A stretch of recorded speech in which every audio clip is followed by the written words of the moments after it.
ਵਾਹਿਗੁਰੂ ਜੀ ਕਾ ਖਾਲਸਾ, ਵਾਹਿਗੁਰੂ ਜੀ ਕੀ ਫਤਿਹ। ਵਾਹਿਗੁਰੂ ਜੀ ਕੀ ਫਤਿਹ। ਸਨਮਾਨਯੋਗ ਗੁਰੂ ਸਵਾਰਿਓ, ਆਪ ਨੂੰ ਅੱਜ ਦੀ ਗੁਰਮਤਿ ਕਲਾਸ ਵਿੱਚ ਜੀ ਆਇਆਂ। ਸੋਮਵਾਰ ਦਾ ਸਾਡਾ ਜੋ ਵਿਸ਼ਾ ਹੈ ਉਹ ਸਵਾਲ ਜਵਾਬ ਦਾ ਹੈ। ਆਪ ਜੀ ਵੱਲੋਂ ਭੇਜੇ ਹੋਏ ਸਵਾਲ ਜੋ ਪਿਛਲੇ ਦਿਨਾਂ ਵਿੱਚ ਆਪ ਭੇਜਦੇ ਰਹਿੰਦੇ ਹੋ, ਪੈਨਲ ਮੈਂਬਰਸ ਵੱਲੋਂ ਵਿਚਾਰ ਕਰਕੇ ਉਹਦੇ 'ਤੇ ਜਵਾਬ ਤਿਆਰ ਕੀਤੇ ਜਾਂਦੇ ਹਨ ਔਰ ਸੋਮਵਾਰ ਨੂੰ ਉਹ ਜਵਾਬ ਆਪ ਜੀ ਦੇ ਸਾਹਮਣੇ ਰੱਖੇ ਜਾਂਦੇ ਹਨ। ਤੋ ਅੱਜ ਇਹ ਸਵਾਲ ਜਵਾਬ ਦਾ ਸਾਡਾ ਸੈਸ਼ਨ ਹੈ। ਇਹਦੀ ਸੇਵਾ ਵੀਰ ਰਾਜਾ ਸਿੰਘ ਜੀ ਨਿਭਾਉਂਦੇ ਹਨ। ਮੈਂ ਵੀਰ ਰਾਜਾ ਸਿੰਘ ਜੀ ਨੂੰ ਬੇਨਤੀ ਕਰ ਰਿਹਾ ਹਾਂ ਅੱਜ ਦਾ ਇਹ ਸਵਾਲ ਜਵਾਬ ਦਾ ਸੈਸ਼ਨ ਸ਼ੁਰੂ ਕੀਤਾ ਜਾਵੇ ਜੀ। ਵਾਹਿਗੁਰੂ ਜੀ ਕਾ ਖਾਲਸਾ, ਵਾਹਿਗੁਰੂ ਜੀ ਕੀ ਫਤਿਹ। ਕੀ ਫਤਿਹ। ਇੱਕ ਓੰਕਾਰ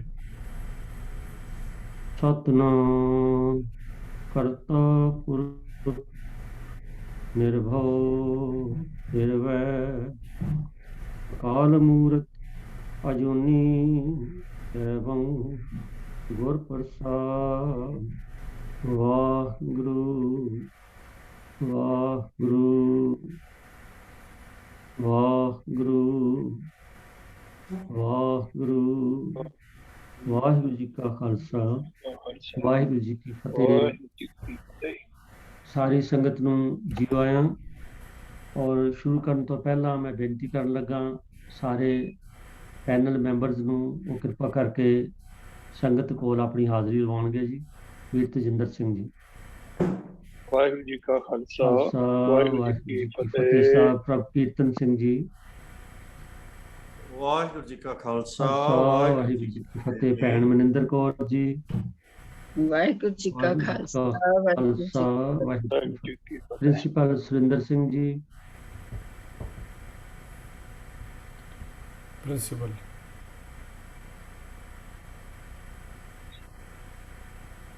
ਸੁਰਿੰਦਰ ਸਿੰਘ ਜੀ।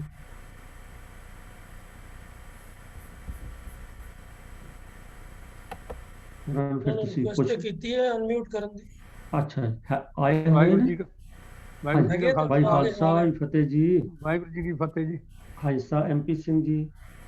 ਵਾਹਿਗੁਰੂ ਜੀ ਕਾ ਖਾਲਸਾ, ਵਾਹਿਗੁਰੂ ਜੀ ਕੀ ਫਤਿਹ। ਵਾਹਿਗੁਰੂ ਜੀ ਕੀ ਫਤਿਹ। ਤੋ ਔਰ ਸਤ ਸਿੰਘ ਜੀ ਆਪ ਨੂੰ ਭੇਜੇ ਜੋ ਵੱਖ-ਵੱਖ ਵਿਸ਼ਿਆਂ ਦੇ ਸਵਾਲ ਨੇ ਉਹਨਾਂ ਨੂੰ ਆਪਾਂ ਵਾਰੀ-ਵਾਰੀ ਕਰਕੇ ਆਪ ਨਾਲ ਸਾਂਝੇ ਕਰਦੇ ਹਾਂ ਜੀ। ਤੋ ਇੱਕ ਸਵਾਲ ਸੰਗਤ ਵਿੱਚੋਂ ਆਇਆ ਸੀਗਾ, ਜਿਨ੍ਹਾਂ ਨੇ ਸਵਾਲ ਭੇਜਿਆ ਉਹਨਾਂ ਦਾ ਨਾਮ ਵੀ ਮਨਿੰਦਰ ਕੌਰ ਹੀ ਹੈ, ਜਿਨ੍ਹਾਂ ਉੱਤਰ ਦੇਣਾ ਉਹ ਵੀ ਮਨਿੰਦਰ ਕੌਰ ਹੀ ਨੇ। ਸਵਾਲ ਹੈ ਵੀ ਕਈ ਬੱਚਿਆਂ ਨੂੰ ਡਾਂਸ ਦਾ ਸ਼ੌਕ ਹੁੰਦਾ ਵੀ ਕਿਆ ਗੁਰਮਤਿ ਵਿੱਚ ਇਹਦੀ ਪ੍ਰਵਾਨਗੀ ਹੈ ਕਿ ਨਹੀਂ ਹੈ। ਤੋ ਭੈਣ ਜੀ ਇਸ ਨੂੰ ਦੱਸਣਗੇ। ਹਾਂਜੀ ਮਨਿੰਦਰ ਕੌਰ। ਵਾਹਿਗੁਰੂ ਜੀ ਕਾ ਖਾਲਸਾ, ਵਾਹਿਗੁਰੂ ਜੀ ਕੀ ਫਤਿਹ। ਅੱਜ ਜਿਸ ਸਵਾਲ ਤੇ ਅਸੀਂ ਗੱਲ ਕਰ ਰਹੇ ਹਾਂ ਉਹ ਹੈ ਕਈ ਬੱਚਿਆਂ ਨੂੰ ਡਾਂਸ ਦਾ ਸ਼ੌਕ ਹੁੰਦਾ ਹੈ ਕਿ ਇਹ ਸਿੱਖੀ ਵਿੱਚ ਪ੍ਰਵਾਨ ਹੈ। ਜੇ ਗੁਰਮਤਿ ਅਨੁਸਾਰ ਦੇਖੀਏ ਤਾਂ ਨੱਚਣਾ ਪ੍ਰਵਾਨ ਨਹੀਂ ਹੈ। ਬਾਕੀ ਇਸ ਸਮੇਂ ਦਾ ਮਾਹੌਲ ਇਸ ਤਰ੍ਹਾਂ ਦਾ ਹੈ ਕਿ ਬੱਚਿਆਂ ਨਾਲ ਬਹੁਤੀ ਸਖਤੀ ਨਹੀਂ ਕਰ ਸਕਦੇ। ਬੱਚਿਆਂ ਨੂੰ ਇਹ ਸਮਝਾਉਣਾ ਪੈਣਾ ਹੈ ਕਿ ਇਹ ਸਾਡਾ ਵਿਰਸਾ ਹੈ ਤੇ ਇੱਕ ਕਲਚਰ ਹੈ। ਇੱਕ ਸਾਡਾ ਵਿਰਸਾ ਹੈ ਤੇ ਇੱਕ ਕਲਚਰ ਹੈ। 1699 ਦੀ ਵਿਸਾਖੀ ਸਾਡਾ ਹੈਰੀਟੇਜ ਹੈ, ਵਿਰਸਾ ਹੈ, ਜਿਸਨੂੰ ਕਿ ਅਸੀਂ ਖਾਲਸਾ ਸਿਰਜਣਾ ਦਿਵਸ ਦੇ ਰੂਪ ਵਿੱਚ ਬੜੇ ਸ਼ਰਧਾ ਤੇ ਪਿਆਰ ਨਾਲ ਮਨਾਉਂਦੇ ਹਾਂ। ਤੇ ਦੂਸਰਾ ਵਿਸਾਖੀ ਪੰਜਾਬ ਵਿੱਚ ਹੀ ਸਾਡੇ ਕਿਸਾਨ ਭਰਾਵਾਂ ਵੱਲੋਂ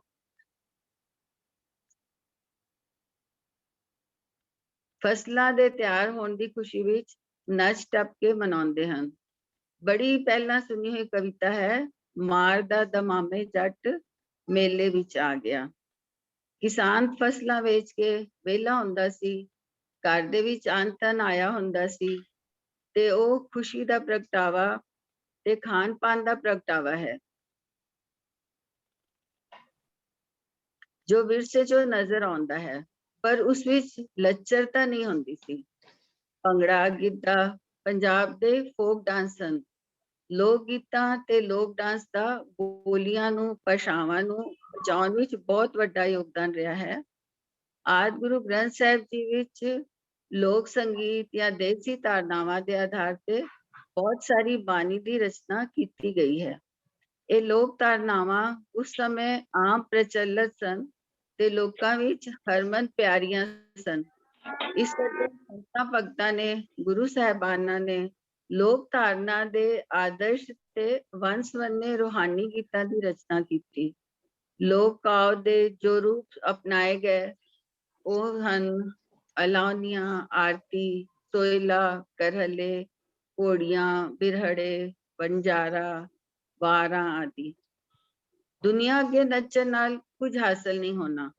ਬਾਕੀ ਇਸ ਸਮੇਂ ਦਾ ਮਾਹੌਲ ਇਸ ਤਰ੍ਹਾਂ ਦਾ ਹੈ ਕਿ ਬੱਚਿਆਂ ਨਾਲ ਬਹੁਤੀ ਸਖਤੀ ਨਹੀਂ ਕਰ ਸਕਦੇ ਹਾਂ। ਇੰਨਾ ਜ਼ਰੂਰ ਕਹਿ ਸਕਦੇ ਹਾਂ ਕਿ ਲੱਚਰਤਾ ਸਾਡਾ ਸੱਭਿਆਚਾਰ ਨਹੀਂ ਹੈ। ਬੜਾ ਜ਼ਿਆਦਾ ਦਿਖਾਵਾ ਤੇ ਖੁੱਲਾਪਨ, ਉੱਥੇ ਫਿਰ ਬੰਦਾ ਗਲਤ ਰਾਹ ਤੇ ਟੁੱਟ ਪੈਂਦਾ ਹੈ।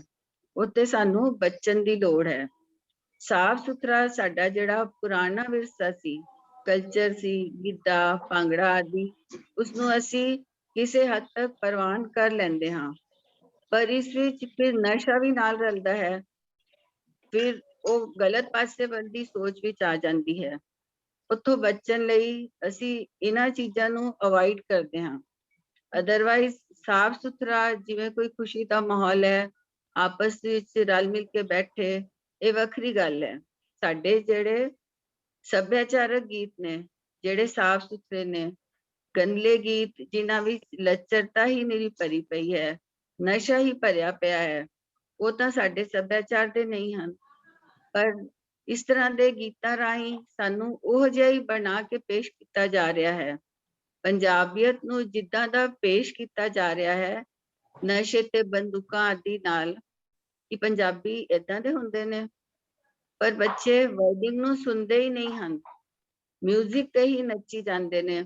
ਉਹਨਾਂ ਨੂੰ ਕਹੋ ਜਿਨ੍ਹਾਂ ਗਾਣਿਆਂ ਤੇ ਨੱਚਣ ਜਾ ਰਹੇ ਹੋ, ਉਹਨਾਂ ਦੀ ਮਿਊਜ਼ਿਕ ਨੂੰ ਇੱਕ ਵਾਰੀ, ਉਹਨਾਂ ਦੀ ਵਰਡਿੰਗ ਨੂੰ ਇੱਕ ਵਾਰੀ ਸੁਣ ਤੇ ਲਓ ਕਿ ਤੁਹਾਡੇ ਤੇ ਟੁੱਟਦੀ ਹੈ, ਕਿ ਤੁਸੀਂ ਉਸੇ ਕਿਰਦਾਰ ਦੇ ਮਾਲਕ ਹੋ ਤਾਂ ਜ਼ਰੂਰ ਨੱਚੋ।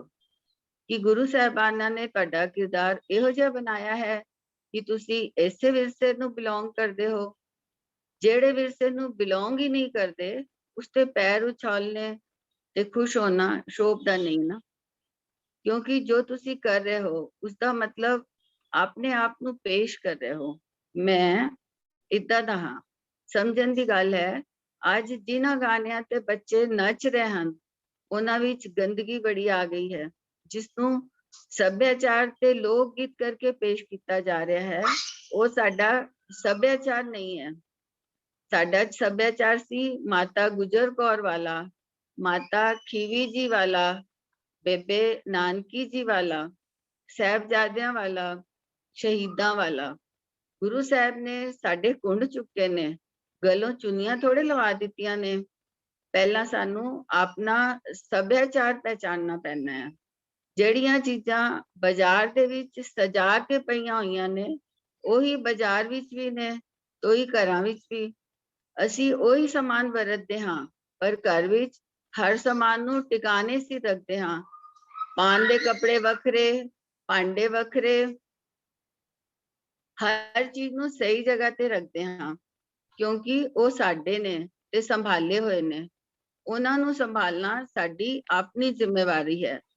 ਪਰ ਸਾਡੇ ਜਿਹੜੇ ਵਿਚਾਰ ਹਨ, ਉਹਨਾਂ ਨੂੰ ਦਿਖਾਵੇ ਵਿੱਚ, ਡਿਸਪਲੇ ਵਿੱਚ ਲਾਇਆ ਹੋਇਆ ਹੈ। ਬਸ ਇੱਕੋ ਫਰਕ ਹੈ, ਘਰ ਦੇ ਕੱਪੜੇ ਸਾਡੀ ਵਰਤੋਂ ਦੇ ਨੇ ਤੇ ਬਾਹਰਲੇ ਜਿਹੜੇ ਮਾਰਕੀਟ ਵਿੱਚ ਨੇ ਉਹ ਵਿਕਾਊ ਨੇ। ਅਸੀਂ ਵਿਕਾਊ ਚੀਜ਼ਾਂ ਦੇ ਮਗਰ ਨਹੀਂ ਲੱਗਣਾ। ਸਾਡੇ ਬੱਚੇ ਵਿਕਾਊ ਸਮਾਨ ਨਹੀਂ ਹਨ ਜੋ ਡਿਸਪਲੇ ਵਿੱਚ ਲੱਗੇ ਹੋਏ ਨੇ, ਜੋ ਪ੍ਰਦਰਸ਼ਨ ਕਰਦੇ ਫਿਰਨ।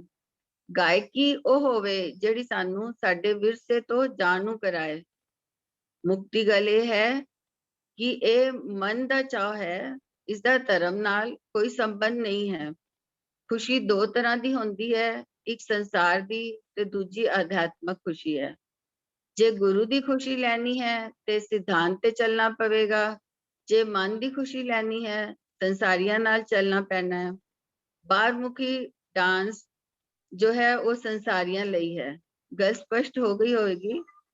ਮੈਂ ਇੱਥੇ ਹੀ ਵਿਚਾਰਾਂ ਨੂੰ ਸੰਕੋਚਦੀ ਹਾਂ। ਜੇ ਹੋਰ ਕਿਸੇ ਵੀਰ ਭੈਣ ਨੇ ਕੁਝ ਵਿਚਾਰਾਂ ਦੀ ਸਾਂਝ ਪਾਣੀ ਹੋਵੇ ਤਾਂ ਪਾ ਸਕਦੇ ਹਾਂ। ਵਾਹਿਗੁਰੂ ਜੀ ਕਾ ਖਾਲਸਾ, ਵਾਹਿਗੁਰੂ ਵਾਹਿਗੁਰੂ ਜੀ ਕੀ ਫਤਿਹ। ਫਤਿਹ। ਡਾਂਸ ਜਾਂ ਨਾਚ ਜਿਹੜਾ ਲਫ਼ਜ਼ ਹੈ ਇੱਕ ਬੜੀ ਖੁੱਲੀ ਇਬਾਰਤ ਹੈ ਤੇ ਇਹਦੇ ਕਈ ਮੀਨਿੰਗਸ ਜਾਂ ਕਈ ਦੀਆਂ ਕਿਸਮਾਂ ਨੇ। ਔਰ ਜਿਸ ਤਰ੍ਹਾਂ ਭੈਣ ਜੀ ਨੇ ਦੱਸਿਆ ਕਿ ਅਸੀਂ ਆਪਣੀ ਵਿਵੇਕ ਬੁੱਧੀ ਵਰਤ ਕੇ ਜੇਕਰ ਬੱਚਿਆਂ ਨੂੰ ਕੋਈ ਸ਼ੌਂਕ ਵੀ ਹੈ ਤਾਂ ਦੇਖੀਏ ਵੀ ਕਿਸ ਕਿਸਮ ਦਾ ਨਾਚ ਉਹ ਜਿਹੜਾ ਉਹ ਸਿੱਖਣਾ ਚਾਹੁੰਦੇ ਨੇ ਜਾਂ ਕਰਨਾ ਚਾਹੁੰਦੇ ਨੇ। ਜਿੱਥੇ ਸਾਡੇ ਮਤਲਬ ਆ ਵੀ ਜਿਵੇਂ ਭੈਣ ਜੀ ਨੇ ਦੱਸਿਆ ਕਈ ਜਿਹੜੇ ਗੀਤ ਨੇ ਉਹਨਾਂ ਦੇ ਕੰਟੈਂਟਸ ਦੇਖੋ ਕੀ ਨੇ, ਤੇ ਕੰਟੈਂਟਸ ਵੀ ਦੇਖਣਾ ਪੈਣਾ ਤੇ ਕੰਟੈਕਸਟ ਵੀ ਦੇਖਣਾ ਪੈਣਾ ਤਾਂ ਜੇ ਬੱਚੇ ਜਿਹੜੇ ਨੇ ਉਹ ਕਿਸੇ ਗਲਤ ਪਾਸੇ ਨਾ ਜਾਣ ਜਾਂ ਉਹਦੇ ਕੋਈ ਗਲਤ ਮੀਨਿੰਗ ਨਾ ਹੋਣ। ਤਾਂ ਬੜੀ ਜ਼ਰੂਰੀ ਹੈ ਕਿ ਇਹ ਬੜਾ ਸੈਂਸਿਟਿਵ ਜਿਹਾ ਵਿਸ਼ਾ ਹੈਗਾ ਵੀ ਹਾਂ ਕੀਤੀ ਜਾਏ ਕਿ ਨਾ ਕੀਤੀ ਜਾਏ, ਪਰ ਇਹਦੇ ਤੇ ਕੀ ਹੈ ਵੀ ਪੂਰਾ ਅੰਕੁਸ਼ ਪੂਰਾ ਕੰਟਰੋਲ ਚਾਹੀਦਾ ਮਾਤਾ ਪਿਤਾ ਦਾ ਜੇ ਉਹਨਾਂ ਨੇ ਅਲਾਉ ਕਰਨਾ ਹੈ ਵੀ ਆਇਆ। ਉਹ ਜਿਸ ਤਰ੍ਹਾਂ ਮੈਂ ਪਹਿਲੇ ਬੇਨਤੀ ਕੀਤੀ ਹੈ ਵੀ ਇਹ ਨੱਚਣਾ ਲਫ਼ਜ਼ ਜਿਹੜਾ ਹੈ ਇਹ ਬੜੀ ਖੁੱਲੀ ਇਬਾਰਤ ਹੈ, ਇਹਦੇ ਕਈ ਮਤਲਬ ਨਿਕਲਦੇ ਨੇ। ਸੋ ਜੇਕਰ ਸਿੰਪਲ ਐਂਟਰਟੇਨਮੈਂਟ ਹੈ ਜਿਸ ਤਰ੍ਹਾਂ ਕਿ ਸਾਡੇ ਸੱਭਿਆਚਾਰ ਦੇ ਵਿੱਚ ਚੱਲਦੀ ਹੈ, ਭਾਵ ਉਹਦੇ ਉਲਟਾ ਸਗੋਂ ਉਹਦੇ ਸਾਨੂੰ ਕਈ ਤੇ ਐਸੇ ਵੀ ਗੀਤ ਹਨ ਜਿਹੜੇ ਸਾਨੂੰ ਚੰਗੇ ਪਾਸੇ ਲਈ ਮੋਟੀਵੇਟ ਕਰਦੇ ਨੇ, ਪ੍ਰੇਰਦੇ ਨੇ। ਤਾਂ ਇਸ ਕਰਕੇ ਇਹ ਮੈਂ ਦੁਬਾਰਾ ਬੇਨਤੀ ਕਰ ਰਿਹਾ, ਬੜਾ ਸੈਂਸਿਟਿਵ ਜਿਹਾ ਵਿਸ਼ਾ ਹੈ।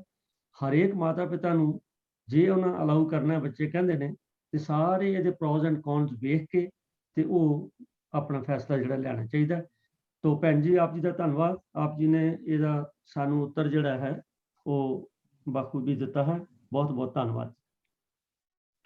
ਤੋ ਸਾਧ ਸੰਗਤ ਜੀ, ਜਿਸ ਵੇਲੇ ਆਪਾਂ ਪਾਠ ਕਰਦੇ ਹਾਂ ਤਾਂ ਕਈ ਲਫ਼ਜ਼ ਸਾਡੇ ਸਾਹਮਣੇ ਸ਼ਬਦ ਆ ਜਾਂਦੇ ਨੇ ਜਿਨ੍ਹਾਂ ਦੇ ਬਾਰੇ ਸਾਨੂੰ ਕਈ ਵਾਰੀ ਉਹਦੇ ਅਰਥ ਭਾਵ ਬਾਰੇ, ਹਾਲਾਂਕਿ ਟੀਕਿਆਂ ਵਿੱਚ ਅਰਥ ਭਾਵ ਦਿੱਤੇ ਨੇ ਪਰ ਫਿਰ ਵੀ ਉਹਨਾਂ ਨੂੰ ਖੋਲ ਕੇ ਸਮਝਣ ਦੀ ਕਈ ਵਾਰੀ ਲੋੜ ਪੈ ਜਾਂਦੀ ਹੈ।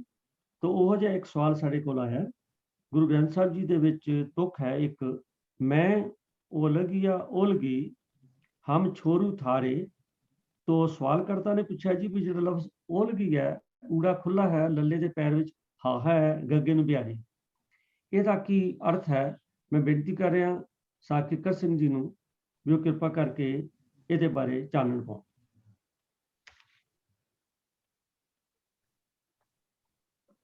साथ किकर सिंह ਵੀਰ ਜੀ, ਵਾਹਿਗੁਰੂ ਜੀ ਕਾ ਖਾਲਸਾ, ਵਾਹਿਗੁਰੂ ਜੀ ਕੀ ਫਤਿਹ। ਵਾਹਿਗੁਰੂ ਜੀ ਕੀ ਫਤਿਹ। ਹਾਂਜੀ ਵੀਰ ਜੀ, ਜੋ ਪ੍ਰਸ਼ਨ ਦੇ ਅਧੀਨ ਸ਼ਬਦ ਮਿਲਿਆ ਮੈਂ ਪਹਿਲਾਂ ਉਹਦਾ ਉਚਾਰਨ ਕਰ ਲਵਾਂ।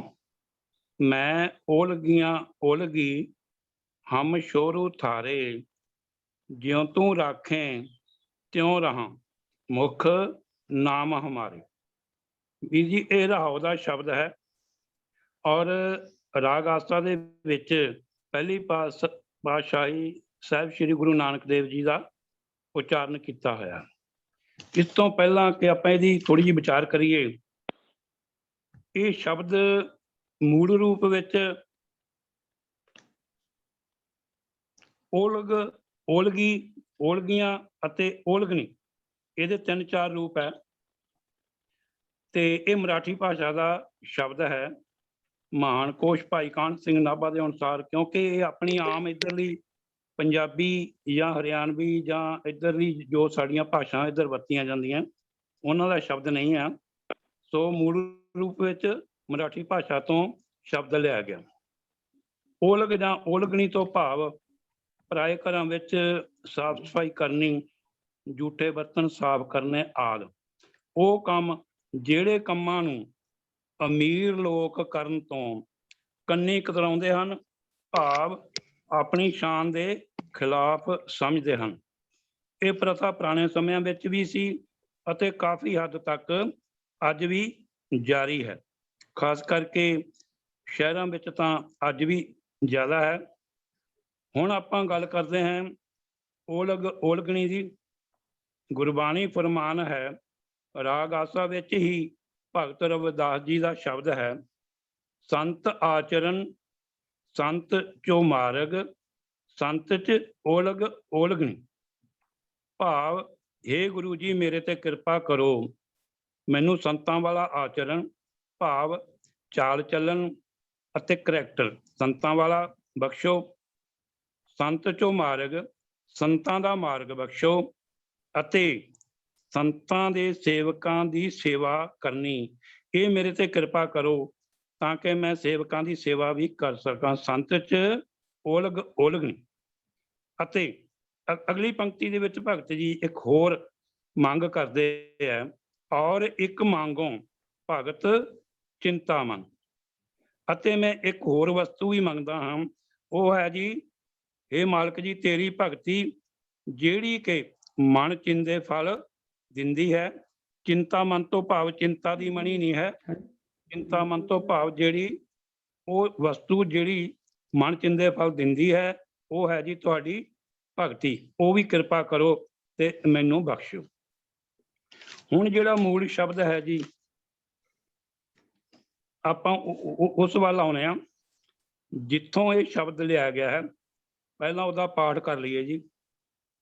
ਆਸਾ ਮਹਿਲਾ ਪਹਿਲਾ। ਰੂੜੋ ਠਾਕਰ ਮਾਹਰੋ ਰੂੜੀ ਗੁਰਬਾਣੀ, ਵੱਡਾ ਭਾਗ ਸਤਿਗੁਰ ਮਿਲੈ ਪਾਈਐ ਪਦ ਨਿਰਬਾਣੀ। ਜਿਉ ਤੂੰ ਰਾਖੇ ਤਿਉ ਰਹਾ ਮੁਖ ਨਾਮ ਹਮਾਰੇ। ਸੌਰੀ, ਮੈਂ ਓਲਗੀਆਂ ਓਲਗੀ ਹਮ ਸ਼ੋਰੂ ਥਾਰੇ, ਜਿਉ ਤੂੰ ਰਾਖੇ ਤਿਉ ਰਹਾ ਮੁਖ ਨਾਮ ਹਮਾਰੇ। ਇਹ ਰਹਾਉ ਦਾ ਬੰਦ ਹੈ ਜੀ। ਆਪਾਂ ਕੇਵਲ ਰਹਾਉ ਵਾਲੇ ਬੰਦ ਦਾ ਹੀ ਵਿਚਾਰ ਕਰਨੀ ਹੈ। ਓਲਗੀਆਂ ਓਲਗੀ ਤੋਂ ਭਾਵ ਸੇਵਕਾਂ ਦਾ ਸੇਵਕ, ਕਮੀਆਂ ਦਾ ਕਮੀ, ਜਾਂ ਇੱਕ ਪ੍ਰਚਲਿਤ ਸ਼ਬਦ ਆਮ ਘਰਾਂ ਦੇ ਵਿੱਚ ਵਰਤਿਆ ਜਾਂਦਾ ਹੈ, ਲਾਗੀਆਂ ਦਾ ਲਾਗੀ।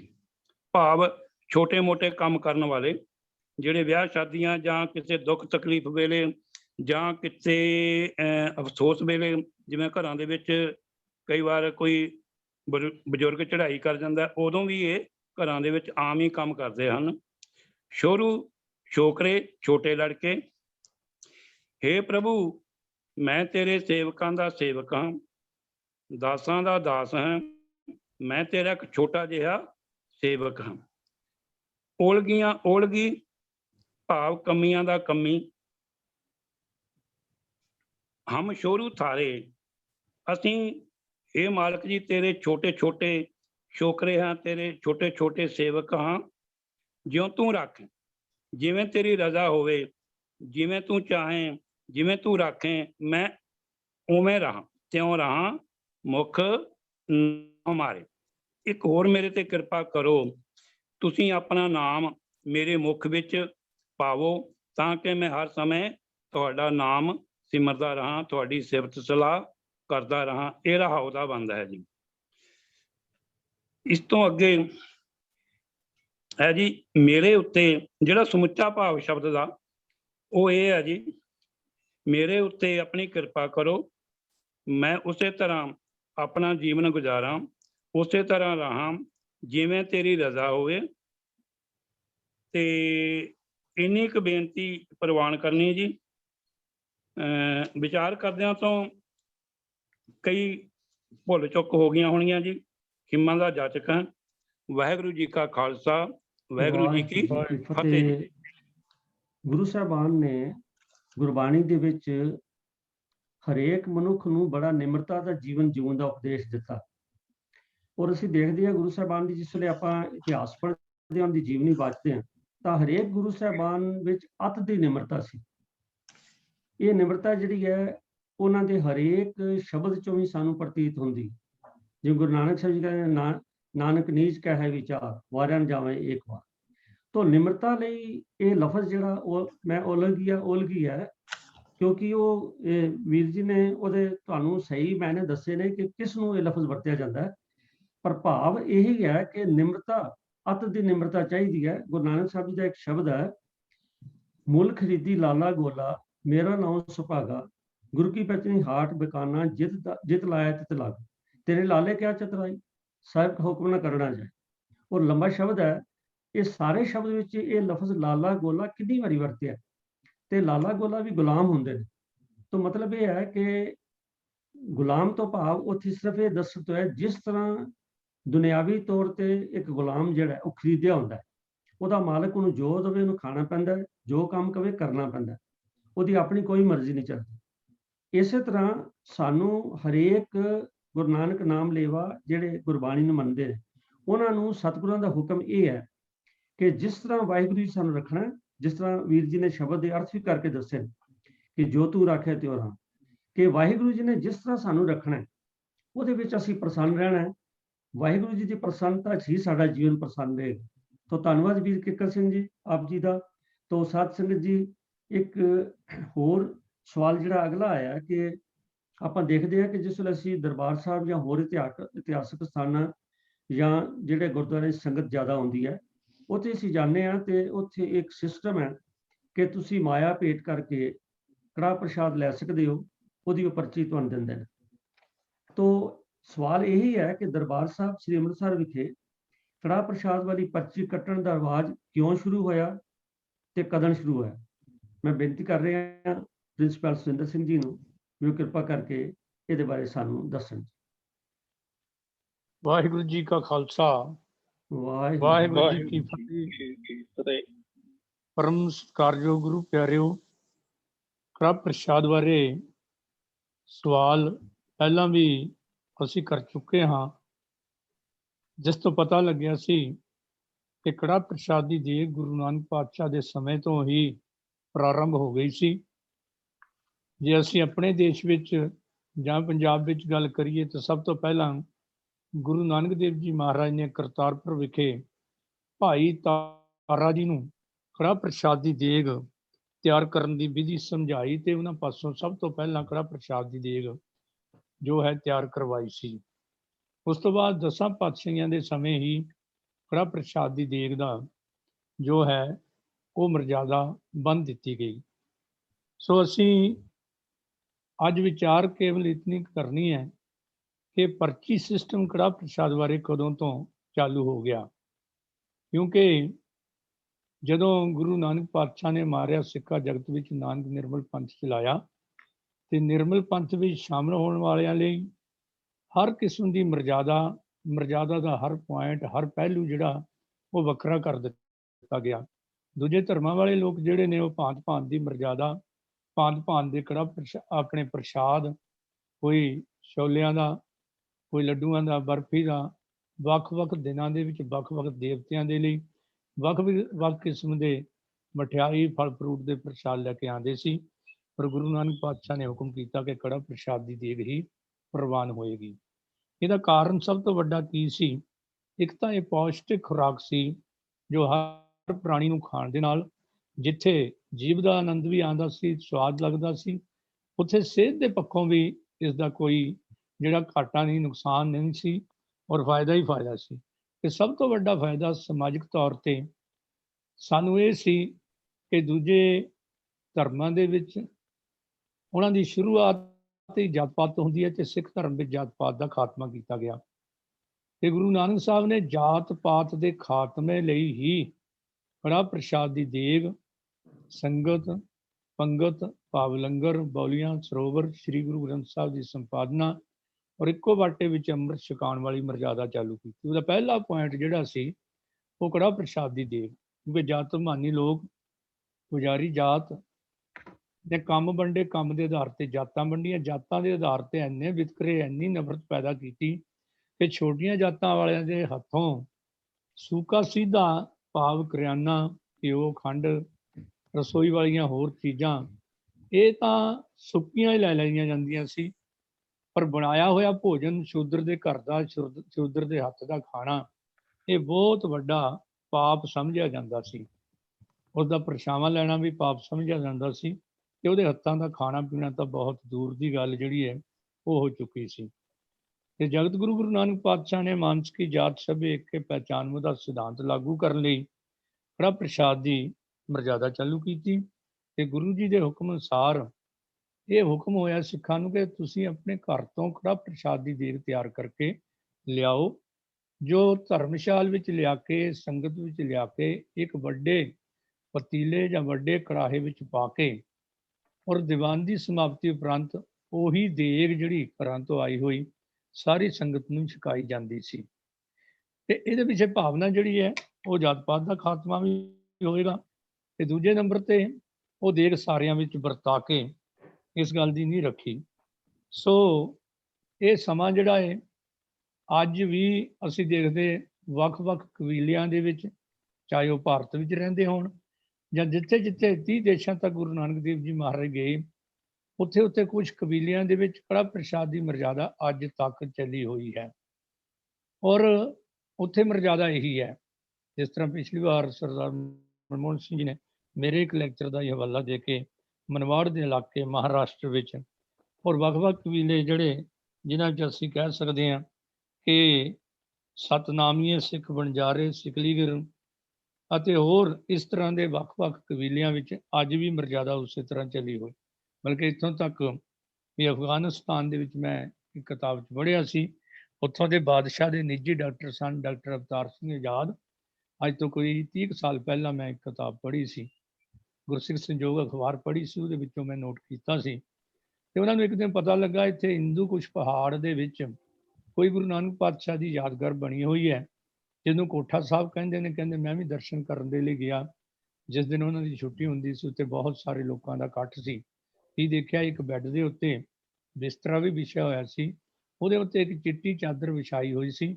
ਲੋਕੀ ਕੜਾਹ ਪ੍ਰਸ਼ਾਦ ਦੀ ਦੇਗ ਆਪਣੀਆਂ ਥਾਲੀਆਂ 'ਚ ਲੈ ਕੇ ਆਉਂਦੇ ਸਨ ਔਰ ਉਹਦੇ ਚਾਦਰ ਦੇ ਥੱਲੇ ਰੱਖ ਕੇ ਉਹਨਾਂ ਦਾ ਵਿਸ਼ਵਾਸ ਹੈ ਜਿਸ ਦੀ ਨੇਕ ਕਮਾਈ ਵਾਲੀ ਦੇਗ ਹੁੰਦੀ ਸੀ ਕੜਾਹ ਪ੍ਰਸ਼ਾਦ ਦੀ, ਉਹਦੇ ਉੱਤੇ ਪੰਜਾ ਲੱਗ ਜਾਂਦਾ ਸੀ ਤੇ ਉਹ ਪ੍ਰਸ਼ਾਦ ਜਿਹੜਾ ਉੱਤੇ ਲੈ ਕੇ ਚੜਾਉਂਦੇ ਸਨ।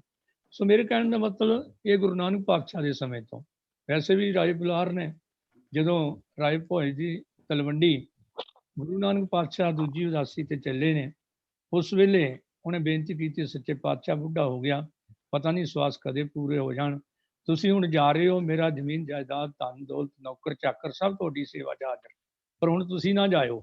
ਗੁਰੂ ਨਾਨਕ ਪਾਤਸ਼ਾਹ ਕਹਿੰਦੇ ਰਾਏ ਬੁਲਾਰ ਜੀ, ਕਰਤਾਰ ਦੇ ਕਰੋੜਾਂ ਬੱਚੇ ਬਿਰਲਾਪ ਕਰ ਰਹੇ ਨੇ, ਮੈਨੂੰ ਜਾਣਾ ਹੀ ਪੈਣਾ। ਪਰ ਉਹ ਕਹਿਣ ਲੱਗਾ, ਮਹਾਰਾਜ ਅੰਤਲੇ ਦਮ ਤੇ ਮੈਂ ਤੁਹਾਡੇ ਚਰਨਾਂ ਵਿੱਚ ਸਮਾਣਾ ਚਾਹੁੰਦਾ।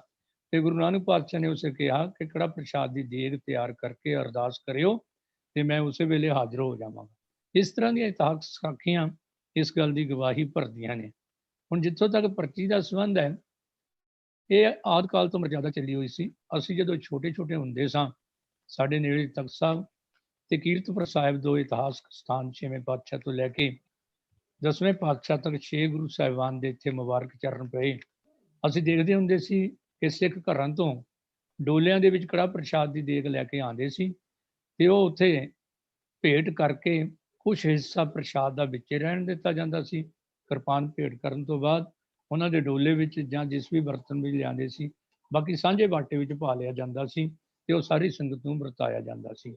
ਕੀਰਤਪੁਰ ਸਾਹਿਬ ਤਾਂ ਅਸੀਂ ਆਪ ਦੇਖਦੇ ਹੁੰਦੇ ਸੀ, ਹੌਲੀ ਹੌਲੀ ਸਿੱਖਾਂ ਵਿੱਚ ਅਵੇਸਲਾ ਬਣਾਇਆ, ਟਾਈਮ ਦੀ ਘਾਟ ਹੋਈ, ਉਹਨਾਂ ਨੇ ਆਪ ਦੇਗ ਤਿਆਰ ਕਰਨ ਦੀ ਬਜਾਏ ਬਾਜ਼ਾਰ ਵਿੱਚ ਹਲਵਾਈਆਂ ਨੇ, ਜੋ ਕਿ ਮੋਨੇ ਹੁੰਦੇ ਸੀ, ਸਿਰੋਂ ਨੰਗੇ ਸਿਰ ਬੈਠੇ ਹੁੰਦੇ ਸੀ, ਵੱਡੇ ਵੱਡੇ ਕੜਾਹੇ ਉਹ ਦੇਗ ਦੇ ਤਿਆਰ ਕਰਕੇ ਰੱਖਦੇ ਸੀ। ਸੰਗਰਾਂਦ, ਪੂਰਨਮਾਸ਼ੀ, ਮੱਸਿਆ ਦੇ ਮੌਕੇ ਤੇ ਬੜੇ ਇਕੱਠ ਹੁਣ ਵੀ ਹੁੰਦੇ ਅੱਜ ਕੱਲ੍ਹ ਕੀਰਤਪੁਰ ਸਾਹਿਬ ਦੀ ਧਰਤੀ ਤੇ ਉਹ ਉੱਥੋਂ ਦੇਗ ਲੈ ਕੇ ਚਲੇ ਜਾਂਦੇ ਸੀ ਤੇ ਦੇਗ ਉਹੀ ਭੇਟ ਕੀਤੀ ਜਾਂਦੀ ਸੀ। ਉਹਨਾਂ 'ਚੋਂ ਕਈ ਐਸੇ ਵੀ ਹੁੰਦੇ ਸੀ ਹਲਵਾਈ ਲੋਕ ਜਿਹੜੇ ਤੰਬਾਕੂ ਆਦਿ ਵੀ ਵਰਤਦੇ ਸੀ ਜਾਂ ਅਨਮਤੀ ਸਾਰੇ ਕਰਮਕਾਂਡ ਜੋ ਉਹਨਾਂ ਦੇ ਵਿੱਚ ਅਲਾਉਡ ਹੈ ਉਹ ਕੰਮ ਕਰਦੇ ਸੀ। ਅੰਤ ਸ਼੍ਰੋਮਣੀ ਗੁਰਦੁਆਰਾ ਪ੍ਰਬੰਧਕ ਕਮੇਟੀ ਨੇ ਫੈਸਲਾ ਕੀਤਾ ਕਿ ਇਸ ਤਰ੍ਹਾਂ ਦੇਗ ਤਿਆਰ ਕਰਨ ਦੀ ਮਰਜ਼ਾਦਾ ਸੰਪੂਰਨ ਨਹੀਂ ਹੁੰਦੀ ਤੇ ਦੇਗ ਤਿਆਰ ਕਰਨ ਦੀ ਮਰਜ਼ਾਦਾ ਜਿਹੜੀ ਹੈ ਉਹਦੀ ਘਾਟ ਨੂੰ ਮਹਿਸੂਸ ਕਰਦੇ ਹੋਏ ਇਤਿਹਾਸਕ ਜਾਂ ਸ਼੍ਰੋਮਣੀ ਕਮੇਟੀ ਦੇ ਪ੍ਰਬੰਧ ਵਾਲੇ ਗੁਰਦੁਆਰਿਆਂ ਵਿੱਚ ਹੀ ਜਾ ਕੇ ਦੇਗ ਤਿਆਰ ਕੀਤੀ ਜਾਵੇ ਤੇ ਉੱਥੇ ਕੜਾਹ ਪ੍ਰਸ਼ਾਦ ਦੇ ਜੋ ਸਾਂਝਾ ਖਰਚਾ ਗੁਰੂ ਕੀ ਗੋਲਕ ਵਿੱਚੋਂ ਹੁੰਦਾ ਹੈ, ਉਹਦਾ ਹਿਸਾਬ ਕਿਤਾਬ ਕੱਟਣ ਦੇ ਲਈ ਪਰਚੀ ਸਿਸਟਮ ਜਿਹੜਾ ਹੈ ਉਹ ਸ਼੍ਰੋਮਣੀ ਗੁਰਦੁਆਰਾ ਪ੍ਰਬੰਧਕ ਕਮੇਟੀ ਵੱਲੋਂ, ਜੇ ਮੈਂ ਕਹਿ ਲਵਾਂ ਕਿ 65-70 ਦੇ ਨੇੜੇ ਤੇੜੇ ਇਹ ਚਾਲੂ ਹੋਇਆ ਹੋਵੇਗਾ, ਕਿਉਂਕਿ ਅਸੀਂ ਤਾਂ ਉਸ ਵੇਲੇ ਛੋਟੇ ਸੀ, ਹੱਦ 10 ਸਾਲ ਦੀ ਉਮਰ ਵੀ ਲਾ ਲਈਏ ਤੇ 56 ਸਾਲ ਪਹਿਲਾਂ ਦੀ ਮੈਂ ਗੱਲ ਦੱਸ ਰਿਹਾ ਹੈ। ਇਹਦਾ ਮਤਲਬ ਪਹਿਲਾਂ ਦੀ ਹੀ ਉਸ ਤੋਂ 10-15 ਸਾਲ ਪਹਿਲਾਂ ਇਹ ਫੈਸਲਾ ਹੋ ਚੁੱਕਾ ਸੀ ਕਿ ਕੜਾਹ ਪ੍ਰਸ਼ਾਦ ਦੀ ਦੇਗ ਗੁਰਦੁਆਰਾ ਸਾਹਿਬਾਨ ਵਿੱਚ ਹੀ ਤਿਆਰ ਕੀਤੀ ਜਾਵੇ ਤੇ ਹਿਸਾਬ ਕਿਤਾਬ ਪੂਰਾ ਰੱਖਣ ਦੇ ਲਈ ਫਿਰ ਪਰਚੀ ਸਿਸਟਮ ਜਿਹੜਾ ਹੈ ਉਸ ਵੇਲੇ ਰੁਪਈਏ, ਸਵਾ ਰੁਪਏ, 2.5 ਰੁਪਏ, 5 ਰੁਪਏ, ਹੱਦ 10 ਰੁਪਏ ਤੱਕ ਦੇਗ ਦੀ ਪਰਚੀ ਹੁੰਦੀ ਸੀ।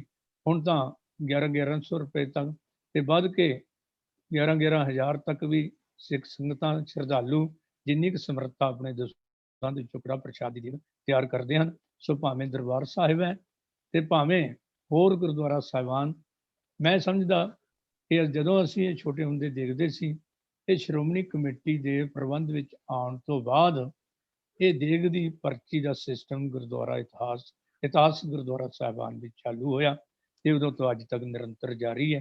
ਕੇਵਲ ਹਿਸਾਬ ਕਿਤਾਬ ਰੱਖਣ ਦੇ ਲਈ, ਔਰ ਹਰ ਪ੍ਰਾਣੀ ਦਾ ਯੋਗ ਹਿੱਸਾ ਵੀ ਪੈ ਜਾਵੇ, ਉਹ ਆਪਣੀ ਸਮਰੱਥਾ ਮੁਤਾਬਕ ਸਵਾ ਰੁਪਇਆ, 2.5 ਰੁਪਏ, 5 ਰੁਪਏ ਜਾਂ 11 ਰੁਪਏ ਜਾਂ ਇਸ ਤੋਂ ਬਾਅਦ ਜਿਹੜੀ ਅੱਜ ਵੀ ਪਰਚੀਆਂ ਕਟਾ ਕੇ ਦੇਗ ਵਿੱਚ ਆਪਣਾ ਯੋਗਦਾਨ ਪਾਉਂਦੇ ਹਨ। ਸੋ ਇਹ ਪਰਚੀ ਸਿਸਟਮ ਕਦੋਂ ਚਾਲੂ ਹੋਇਆ, ਜਿੰਨਾ ਕੁ ਮੈਂ ਆਪਣੀ ਅੱਖੀਂ ਦੇਖਿਆ, ਕਿਤਾਬਾਂ 'ਚੋਂ ਪੜ੍ਹਿਆ, ਇਹੋ ਹੀ ਪਤਾ ਲੱਗਦਾ ਹੈ ਕਿ ਸ਼੍ਰੋਮਣੀ ਗੁਰਦੁਆਰਾ ਪ੍ਰਬੰਧਕ ਕਮੇਟੀ ਦੇ ਪ੍ਰਬੰਧ ਆਉਣ ਦੇ ਨਾਲ ਮਰਜ਼ਾਦਾ ਅਤੇ ਪਵਿੱਤਰਤਾ ਨੂੰ ਮੁੱਖ ਰੱਖ ਕੇ ਪਰਚੀ ਸਿਸਟਮ ਦੁਆਰਾ ਕੜਾ ਪ੍ਰਸ਼ਾਦ ਦੀ ਦੇਗ ਦਾ ਪ੍ਰਾਰੰਭਤਾ ਹੋਈ। ਇਤਨਾ ਮੇਰੇ ਧਿਆਨ ਵਿੱਚ ਸੀ। ਇਹਦੇ ਵਿੱਚ ਕੋਈ ਹੋਰ ਵੀਰ ਵਾਧਾ ਕਰਨਾ ਚਾਹੁੰਦਾ, ਧੰਨਵਾਦੀ ਹੋਵਾਂਗਾ ਜੀ। ਭੁੱਲ ਗਲਤੀ ਲਈ ਖਿਮਾ। ਵਾਹਿਗੁਰੂ ਜੀ ਕਾ ਖਾਲਸਾ, ਵਾਹਿਗੁਰੂ ਜੀ ਕੀ ਫਤਿਹ। ਦੋਨੋਂ ਪਹਿਲੂ ਪ੍ਰਿੰਸੀਪਲ ਸਾਹਿਬ ਨੇ ਦੱਸੇ ਨੇ। ਇੱਕ ਗੱਲ ਤਾਂ ਇਹ ਹੈ ਕਿ ਕੜਾ ਪ੍ਰਸ਼ਾਦ ਹੀ ਹੋਣਾ ਚਾਹੀਦਾ। ਅੱਜ ਅਸੀਂ ਦੇਖਦੇ ਹਾਂ ਗੁਰਦੁਆਰਾ ਸਾਹਿਬਾਨ ਵਿਖੇ ਕੜਾ ਪ੍ਰਸ਼ਾਦ ਤੋਂ ਇਲਾਵਾ ਕਈ ਪ੍ਰਕਾਰ ਦੀਆਂ ਮਠਿਆਈਆਂ ਤੇ ਕਈ ਪ੍ਰਕਾਰ ਦੀ, ਕਦੀ ਖੀਰ, ਕਦੀ ਮਠਿਆਈ, ਕਈ ਕੁਛ ਆ ਰਿਹਾ। ਔਰ ਜਿਸ ਤਰ੍ਹਾਂ ਪ੍ਰਿੰਸੀਪਲ ਸਾਹਿਬ ਨੇ ਦੱਸਿਆ ਕਿ ਜਿਹੜੇ ਉਸ ਚੀਜ਼ ਨੂੰ ਬਣਾਉਂਦੇ ਨੇ, ਦੇਖੋ ਸਫਾਈ ਤੇ ਸੁਚਮ ਜਿਹੜੀ ਬੜੀ ਜ਼ਰੂਰੀ ਹੈ। ਇਹ ਸਾਡੇ ਪਰਸਨਲ ਲਾਈਫ ਵਿੱਚ ਵੀ, ਧਾਰਮਿਕ ਲਾਈਫ ਵਿੱਚ ਵੀ ਸਫਾਈ ਤੇ ਸੁਚਮ ਬਹੁਤ ਜ਼ਰੂਰੀ ਹੈ। ਤੇ ਜਿਹੜੇ ਆਪਾਂ ਪ੍ਰਸ਼ਾਦ ਦਾ ਨਾਮ ਲੈ ਕੇ, ਹਾਲਾਂਕਿ ਮੇਰੀ ਪਰਸਨਲ ਰਾਏ ਤੇ ਇਹ ਹੈ ਵੀ ਬਾਹਰੋਂ ਲੱਡੂ ਖਰੀਦ ਕੇ ਜਾਂ ਬਰਫੀ ਲਿਆਓ ਤੇ ਉਹਨੂੰ ਪ੍ਰਸ਼ਾਦ ਦਾ ਨਾਂ ਨਹੀਂ ਦਿੱਤਾ ਜਾ ਸਕਦਾ। ਮਠਿਆਈ ਤਾਂ ਹੈ, ਤਾਂ ਜੇ ਐਸ ਮਠਿਆਈ ਵੀ ਲਿਆਂਦੀ ਜਾਏ ਤਾਂ ਉੱਥੇ ਸਫਾਈ ਸੁਚਮ ਦਾ ਸਾਡੇ ਕੋਲ ਕੀ ਗਰੰਟੀ ਹੈ। ਜੇਕਰ ਕਿਤੇ ਆਪਾਂ ਜਿੱਥੇ ਮਠਿਆਈਆਂ ਬਣਦੀਆਂ ਨੇ, ਕੋਈ ਵੱਡੇ ਸਾਰੇ, ਕਈ ਬੜੇ ਵੱਡੇ ਇਹੋ ਜਿਹੇ ਅਦਾਰੇ ਨੇ ਜਿਨ੍ਹਾਂ ਦੀ ਬਹੁਤ ਜ਼ਿਆਦਾ ਰੋਜ਼ ਦੀ ਸੇਲ ਹੈਗੀ, ਕਦੀ ਉਹਨਾਂ ਦੇ ਜਾ ਕੇ ਦੇਖੋ ਬਈ ਉਹ ਜਿਹੜੇ ਉਹਨਾਂ ਦੇ ਵਰਕਰਸ ਬਣਾਉਂਦੇ ਨੇ ਵੀ ਉਹ ਕਿਸ ਹਾਲਤ 'ਚ ਬਣਦੀ ਹੈ। ਤੇ ਇੱਕ ਵਾਰੀ ਬਣਦੇ ਦੇਖ ਲਓ ਤਾਂ ਮੈਨੂੰ ਲੱਗਦਾ ਫਿਰ ਮੁੜ ਕੇ ਸ਼ਾਇਦ ਖਾਣ ਦਾ ਬਹੁਤਾ ਮਨ ਨਾ ਕਰੇ। ਤੇ ਆਪਾਂ ਗੁਰਦੁਆਰਾ ਸਾਹਿਬ ਵਿਖੇ ਜਿਹੜਾ ਪ੍ਰਸ਼ਾਦ ਲਿਆਂਦਾ ਉਹ ਕਿਸੇ ਆਸਥਾ ਦੇ ਨਾਲ ਲਿਆਂਦਾ, ਤੇ ਜਿਹੜਾ ਪ੍ਰਸ਼ਾਦ ਗ੍ਰਹਿਣ ਕਰਦਾ ਉਹਦੇ ਵੀ ਮਨ ਵਿੱਚ ਇਹਦੀ ਫੂਡ ਵੈਲਿਊ ਨਹੀਂ ਹੁੰਦੀ, ਇਹਦੀ ਆਸਥਾ ਹੈ। ਤਾਂ ਜੇਕਰ ਆਸਥਾ ਹੈ ਤੇ ਫਿਰ ਸਾਨੂੰ ਇਹਨਾਂ ਸਾਰੀਆਂ ਗੱਲਾਂ ਦਾ ਧਿਆਨ ਰੱਖਣ ਦੀ ਲੋੜ ਹੈ।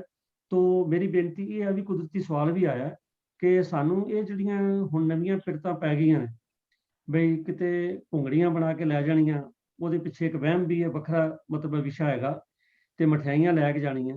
ਇਹਦੀ ਥਾਂ ਤੇ ਕੇਵਲ ਕੜਾ ਪ੍ਰਸ਼ਾਦ ਜਿਹੜਾ ਹੈ, ਜਿਹੜੀ ਵਿਧਾਨ ਹੈ, ਉਹਨੂੰ ਹੀ ਫੋਲੋ ਕਰਨਾ ਚਾਹੀਦਾ। ਆਪਣੀ ਮਰਜ਼ੀ ਨਾਲ ਇਹ ਨਹੀਂ ਵੀ ਜੋ ਮਰਜ਼ੀ ਲਿਆਓ ਉਹ ਚੜਾ ਦਿਓ। ਹਾਂ, ਜਿੱਥੇ ਲੰਗਰ ਪ੍ਰਸ਼ਾਦ ਲੰਗਰ ਵਰਤਦਾ, ਲੰਗਰ ਦੇ ਵਿੱਚ ਤੁਸੀਂ ਜਿੱਥੇ ਹੋਰ ਸਬਜ਼ੀਆਂ ਭਾਜੀ ਬਣਾਉਂਦੇ ਆ, ਉੱਥੇ ਅਗਰ ਕੋਈ ਹੋਰ ਇਹੋ ਜਿਹੀ ਚੀਜ਼, ਖੀਰ ਵਗੈਰਾ ਕੜਾ ਜਾਂ ਪ੍ਰਸ਼ਾਦ ਬਣਦਾ ਤਾਂ ਕੋਈ ਡਰ ਨਹੀਂ। ਪਰ ਜਿੱਥੋਂ ਤੱਕ ਪ੍ਰਸ਼ਾਦ ਗੁਰਦੁਆਰਾ ਸਾਹਿਬ ਵਿਖੇ ਆਪਾਂ ਗੁਰੂ ਸਾਹਿਬ, ਗੁਰੂ ਗ੍ਰੰਥ ਸਾਹਿਬ ਦੀ ਹਜ਼ੂਰੀ ਵਿੱਚ ਲਿਆ ਕੇ ਵਰਤਾਉਂਦੇ ਆ, ਉਹਦੀ ਮਰਿਆਦਾ ਜਿਹੜੀ ਹੈ ਉਹ ਕਾਇਮ ਰੱਖਣੀ ਚਾਹੀਦੀ ਹੈ। ਤੋਂ ਸ਼ੁਰੂ ਕਿਉਂ ਹੋਇਆ ਉਹ ਵੀ ਉਹਨਾਂ ਨੇ ਦੱਸਿਆ, ਔਰ ਪਰਚੀ ਕਿਉਂ ਕੱਟੀ ਜਾਂਦੀ ਹੈ ਬਾਖੂਬੀ ਦੱਸਿਆ। ਬਹੁਤ ਬਹੁਤ ਧੰਨਵਾਦ ਪ੍ਰਿੰਸੀਪਲ ਸਾਹਿਬ ਆਪ ਜੀ ਦਾ। ਤੋਂ ਸਾਧ ਸੰਗਤ ਜੀ, ਆਓ ਇੱਕ ਸਵਾਲ ਅਗਲਾ ਜਿਹੜਾ ਹੈ ਉਹ ਹੈ ਕਿ ਇਹ ਆਪਾਂ ਨਿਤਨੇਮ ਦੀ ਬਾਣੀ 'ਚ ਰੋਜ਼ ਪੜ੍ਹਦੇ ਹਾਂ, ਇਹ ਤੁਕ ਆਉਂਦੀ ਹੈ 6 ਘਰ 6 ਗੁਰ 6 ਉਪਦੇਸ਼। ਸਵਾਲ ਕਰਤਾ ਨੇ ਪੁੱਛਿਆ ਜੀ ਵੀ ਇਹ ਜਿਹੜੇ 6 ਘਰ 6 ਗੁਰ ਹੈ, ਇਹ ਜਿਹੜੇ 6 ਗੁਰੂ ਸਾਹਿਬਾਨ ਦੀ ਬਾਣੀ ਹੈ ਸ੍ਰੀ ਗੁਰੂ ਗ੍ਰੰਥ ਸਾਹਿਬ ਵਿੱਚ ਆਇਆ, ਇਹ ਉਹਨਾਂ ਬਾਰੇ ਹੈ ਜਾਂ ਕਿਸੇ ਹੋਰ ਬਾਰੇ? ਮੈਂ ਬੇਨਤੀ ਕਰ ਰਿਹਾ ਵਿੱਚ ਤਜਿੰਦਰ ਸਿੰਘ ਜੀ ਨੂੰ ਵੀ ਇਹਦੇ ਬਾਰੇ ਸਾਨੂੰ ਚਾਨਣਾ ਪਾਓਗੇ। ਵਾਹਿਗੁਰੂ ਜੀ ਕਾ ਖਾਲਸਾ, ਵਾਹਿਗੁਰੂ ਜੀ ਕੀ ਫਤਿਹ। ਇਹ ਜੋ ਆਪ ਜੀ ਨੇ ਪੰਕਤੀ ਸਵਾਲਕਰਤਾ ਨੇ ਪੁੱਛੀ ਹੈ, 6 ਘਰ 6 ਗੁਰ 6 ਉਪਦੇਸ਼, ਇਹ ਅਸੀਂ ਜਦੋਂ ਰਾਤ ਨੂੰ ਸੌਣ ਵੇਲੇ ਸੋਹਲਾ ਸਾਹਿਬ ਦੀ ਬਾਣੀ ਪੜ੍ਹਦੇ ਹਾਂ ਤਾਂ ਉਸ ਵੇਲੇ ਸੋਹਿਲਾ ਗੌੜੀ ਮਤਲਬ ਪਹਿਲਾ, ਉੱਥੇ ਇਹ ਪੰਕਤੀ ਅੰਕਿਤ ਹੈ। ਇਸ ਤੋਂ ਇਲਾਵਾ ਜਿਹੜੀ ਹੈ ਭਾਈ ਗੁਰਦਾਸ ਜੀ ਨੇ ਵੀ ਵਾਰ ਜਿਹੜੀ 8ਵੀਂ ਪੌੜੀ ਹੈ ਉਹਦੇ ਵਿੱਚ ਪੌੜੀ ਨੰਬਰ 13 'ਚ ਲਿਖਿਆ ਹੈ ਕਿ 6 ਘਰ 6 ਗੁਰ ਆਖੀਆਂ 6 ਉਪਦੇਸ਼ ਭੇਸ ਅਭਿਆਸੀ। ਫਿਰ ਆਸਾ ਮਹਲਾ ਪਹਿਲਾ ਵਿੱਚ ਵੀ ਇਹ ਗੌੜੀ ਵਿੱਚ ਵੀ, ਰਾਗ ਵਿੱਚ ਵੀ ਹੈ ਔਰ ਆਸਾ ਰਾਗ ਵਿੱਚ ਵੀ ਹੈ। 357 ਅੰਕ ਦੇ ਉੱਤੇ 6 ਘਰ 6 ਗੁਰ 6 ਉਪਦੇਸ਼, ਗੁਰੂ ਗੁਰ ਏਕੋ ਵੇਸ ਅਨੇਕ, ਸੇਮ ਜਿਹੜਾ ਸੋਹਲਾ ਸਾਹਿਬ ਵਿੱਚ ਹੈ, ਉਹ ਸੇਮ ਸਰੂਪ ਜਿਹੜਾ ਉਹ ਇੱਥੇ ਵੀ ਜਿਹੜਾ ਵਰਣਨ ਕੀਤਾ ਜਾਂਦਾ ਹੈ। ਤੋ ਇੱਥੇ ਜਦੋਂ ਸਾਨੂੰ ਸਵਾਲਕਰਤਾ ਨੇ ਪੁੱਛਿਆ ਹੈ ਕਿ ਇਹ 6 ਘਰ ਕੀ ਹਨ, ਤਾਂ ਇਹਨਾਂ ਨੂੰ ਅਸੀਂ ਦੇਖੀਏ ਕਿ ਪਹਿਲੀ ਤੇ ਗੱਲ ਹੈ ਕਿ 6 ਦਾ ਮਤਲਬ ਹੈ 6 ਕਾਰ ਦੇ ਰਾਰਾ ਮੁਕਤਾ ਹੈ, ਇਹਦਾ ਮਤਲਬ ਹੈ ਬਹੁਵਚਨ ਹੈ। ਔਰ ਫਿਰ ਦੁਬਾਰਾ 6 ਆਇਆ ਹੈ, ਇਹਦਾ ਮਤਲਬ ਵੀ 6 ਹੈ। ਗੁਰ ਫਿਰ ਮੁਕਤਾ ਹੈ, ਫਿਰ 6 ਉਪਦੇਸ਼। ਤੋ ਇੱਕ ਤੇ ਘਰ ਦੀ ਗੱਲ ਹੈ, ਇੱਕ ਗੁਰੂ ਦੀ ਗੱਲ ਹੈ, ਔਰ ਫਿਰ ਇੱਕ ਉਪਦੇਸ਼ ਦੀ ਗੱਲ ਹੈ। ਤੋ ਜਿੱਥੇ ਤੱਕ 6 ਘਰ ਦੀ ਗੱਲ ਹੈ, ਤੋ ਘਰ ਦਾ ਭਾਵ ਹੈ ਸ਼ਾਸਤਰ। ਹਿੰਦੂ ਮਤ ਅਨੁਸਾਰ ਜਿਹੜੇ 6 ਸ਼ਾਸਤਰ ਜਿਹੜੇ ਵਿਸ਼ੇਸ਼ ਮੰਨੇ ਗਏ ਹਨ, ਉਹਨਾਂ ਵਿੱਚ ਹਨ ਸਾਂਖ, ਨਿਆਏ, ਵੈਸ਼ੇਸ਼ਿਕ, ਯੋਗ ਔਰ ਮੀਮਾਂਸਾ, ਵੇਦਾਂਤ। ਇਹ ਜਿਹੜੇ 6 ਸ਼ਾਸਤਰ ਹਨ, ਇਹਨਾਂ ਦੇ 6 ਹੀ ਜਿਹੜੇ ਹਨ ਉਹ ਰਚਨਹਾਰ ਹਨ, ਆਚਾਰੀਆ ਹਨ, ਜਿਨ੍ਹਾਂ ਨੇ ਇਹਨਾਂ 6 ਸ਼ਾਸਤਰਾਂ ਨੂੰ ਬਣਾਇਆ ਹੈ। ਤੇ ਉਹ ਜਿਹੜੇ 6 ਜਿਨ੍ਹਾਂ ਨੂੰ ਗੁਰ ਕਰਕੇ ਲਿਖਿਆ ਹੈ, ਉਹਨਾਂ ਦੇ ਨਾਂ ਹਨ ਜਿਹੜੇ ਕਿ ਕਪਲ, ਗੌਤਮ, ਕਨਾਦ, ਪਤੰਜਲੀ, ਜੈਮਨੀ ਤੇ ਵਿਆਸ। ਔਰ ਉਪਦੇਸ਼ ਜਿਹੜੇ ਹਨ, ਜਿਹੜੇ ਇਹਨਾਂ ਦੇ ਜਿਹੜੇ ਸਿਧਾਂਤ ਲਿਖੇ ਗਏ ਹਨ, ਉਹ ਹੀ ਉਪਦੇਸ਼ ਹਨ। ਲੇਕਿਨ ਅਖੀਰਲੀ ਜਿਹੜੀ ਇਸ ਤੋਂ ਅਗਲੀ ਪੰਕਤੀ ਹੈ, ਉਹਦੇ ਸਾਨੂੰ ਮਹਾਰਾਜ ਸਪਸ਼ਟ ਕਰਦੇ ਹਨ ਕਿ ਭਾਵੇਂ ਇਹ ਬੜੇ ਵਿਦਵਾਨ ਸਨ, ਜਿਹੜੇ ਆਚਾਰੀਆ ਸਨ, ਜਿਨ੍ਹਾਂ ਨੇ ਇਹਨਾਂ ਨੂੰ ਸ਼ਾਸਤਰਾਂ ਨੂੰ ਬਣਾਇਆ ਹੈ, ਪਰ ਗੁਰ ਏਕੋ ਵੇਸ ਅਨੇਕ। ਪਰ ਇਹਨਾਂ ਸਾਰਿਆਂ ਦਾ ਮੂਲ ਗੁਰੂ ਪਰਮਾਤਮਾ ਇੱਕ ਹੈ। ਇਹ ਸਾਰੇ ਸਿਧਾਂਤ ਉਸ ਇੱਕ ਪ੍ਰਭੂ ਦੇ ਹੀ ਅਨੇਕਾਂ ਵੇਸ ਹਨ, ਪ੍ਰਭੂ ਦੀ ਹਸਤੀ ਦੇ ਪ੍ਰਕਾਸ਼ ਦੇ ਰੂਪ ਹਨ। ਸੋ ਸਾਨੂੰ ਇਹ ਗੱਲ ਸਪਸ਼ਟ ਹੁੰਦੀ ਹੈ ਕਿ ਇਸ ਸ਼ਬਦ ਦੇ ਅੰਦਰ ਜਿਹੜਾ ਗੁਰ ਲਫ਼ਜ਼ ਹੈ, ਗੁਰ ਦਾ ਮਤਲਬ ਹੈ 6 ਗੁਰੂ ਸਾਹਿਬਾਨ, ਪਹਿਲੇ 5 ਗੁਰੂ ਔਰ ਗੁਰੂ ਤੇਗ ਬਹਾਦਰ ਸਾਹਿਬ, ਜਿਨ੍ਹਾਂ ਦੀ ਬਾਣੀ ਸ੍ਰੀ ਗੁਰੂ ਗ੍ਰੰਥ ਸਾਹਿਬ ਵਿੱਚ ਅੰਕਿਤ ਹੈ, ਉਹ ਨਹੀਂ ਹਨ। ਤੋ ਇਹ ਸਾਨੂੰ ਸਪਸ਼ਟ ਹੋ ਗਿਆ। ਫਿਰ ਇੱਕ ਗੱਲ ਹੋਰ ਜਿਹੜੀ ਸਪਸ਼ਟ ਹੁੰਦੀ ਹੈ, ਉਹ ਰਾਮਕਲੀ ਮਹੱਲਾ ਪਹਿਲਾ ਅੰਕ 877 ਦੇ ਉੱਤੇ ਹੈ ਕਿ ਜਿਸ ਬੰਦੇ ਨੇ ਗੁਰੂ ਦੀ ਸਿੱਖਿਆ ਦੀ ਆਤਮਕ ਖੁਰਾਕ ਖਾਂਦਾ ਹੈ, ਕਿਉਂਕਿ ਇਹ ਜਿਹੜੇ ਸ਼ਾਸਤਰ ਹਨ, ਇਹਨਾਂ ਦੀ ਡਿਟੇਲ ਹੈ, ਕਿਉਂਕਿ ਸਮਾਂ ਇਹਨਾਂ ਨਹੀਂ ਕਿ ਉਹਨਾਂ ਦੇ ਵਿੱਚ ਡਿਟੇਲ ਦੇ ਵਿੱਚ ਜਾਇਆ ਜਾਏ ਕਿ ਹਰ ਸ਼ਾਸਤਰ ਕੀ ਕਹਿੰਦਾ ਹੈ। ਉਹ ਕਹਿੰਦੇ ਹਨ ਕਿ ਗੁਰੂ ਦੀ ਸਿੱਖਿਆ ਦੀਖਿਆ ਦਾਰੂ ਭੋਜਨ ਖਾਏ, 6 ਦਰਸ਼ਨ ਕੀ ਸੋਝੀ ਪਾਏ। ਕਿ ਗੁਰੂ ਦੀ ਸਿੱਖਿਆ ਦੀ ਆਤਮਕ ਖੁਰਾਕ ਜੋ ਗੁਰਮੁਖ ਖਾਂਦਾ ਹੈ, ਗੁਰੂ ਦੀ ਸਿੱਖਿਆ ਦੀ ਦਵਾਈ ਖਾਂਦਾ ਹੈ, ਜੋ ਉਸਦੇ ਆਤਮਕ ਰੋਗਾਂ ਦਾ ਇਲਾਜ ਕਰਦੀ ਹੈ। ਸੋ ਫਿਰ ਐਸਾ ਜਿਹੜਾ ਗੁਰਸਿੱਖ ਹੈ 6 ਦਰਸ਼ਨ ਕੀ ਸੋਝੀ ਪਾਏ। ਇਸ ਤਰ੍ਹਾਂ ਉਸ ਵਿਰਕਤ ਨੂੰ 6 ਹੀ ਭੇਖਾਂ ਦੀ ਅਸਲੀਅਤ ਦੀ ਸਮਝ ਆ ਜਾਂਦੀ ਹੈ ਕਿ ਇਹ ਸ਼ਾਸਤਰ ਕੀ ਕਹਿੰਦੇ ਹਨ, ਉਹਦੇ ਵਿੱਚ ਵਸਤੂ ਕੀ ਹੈ।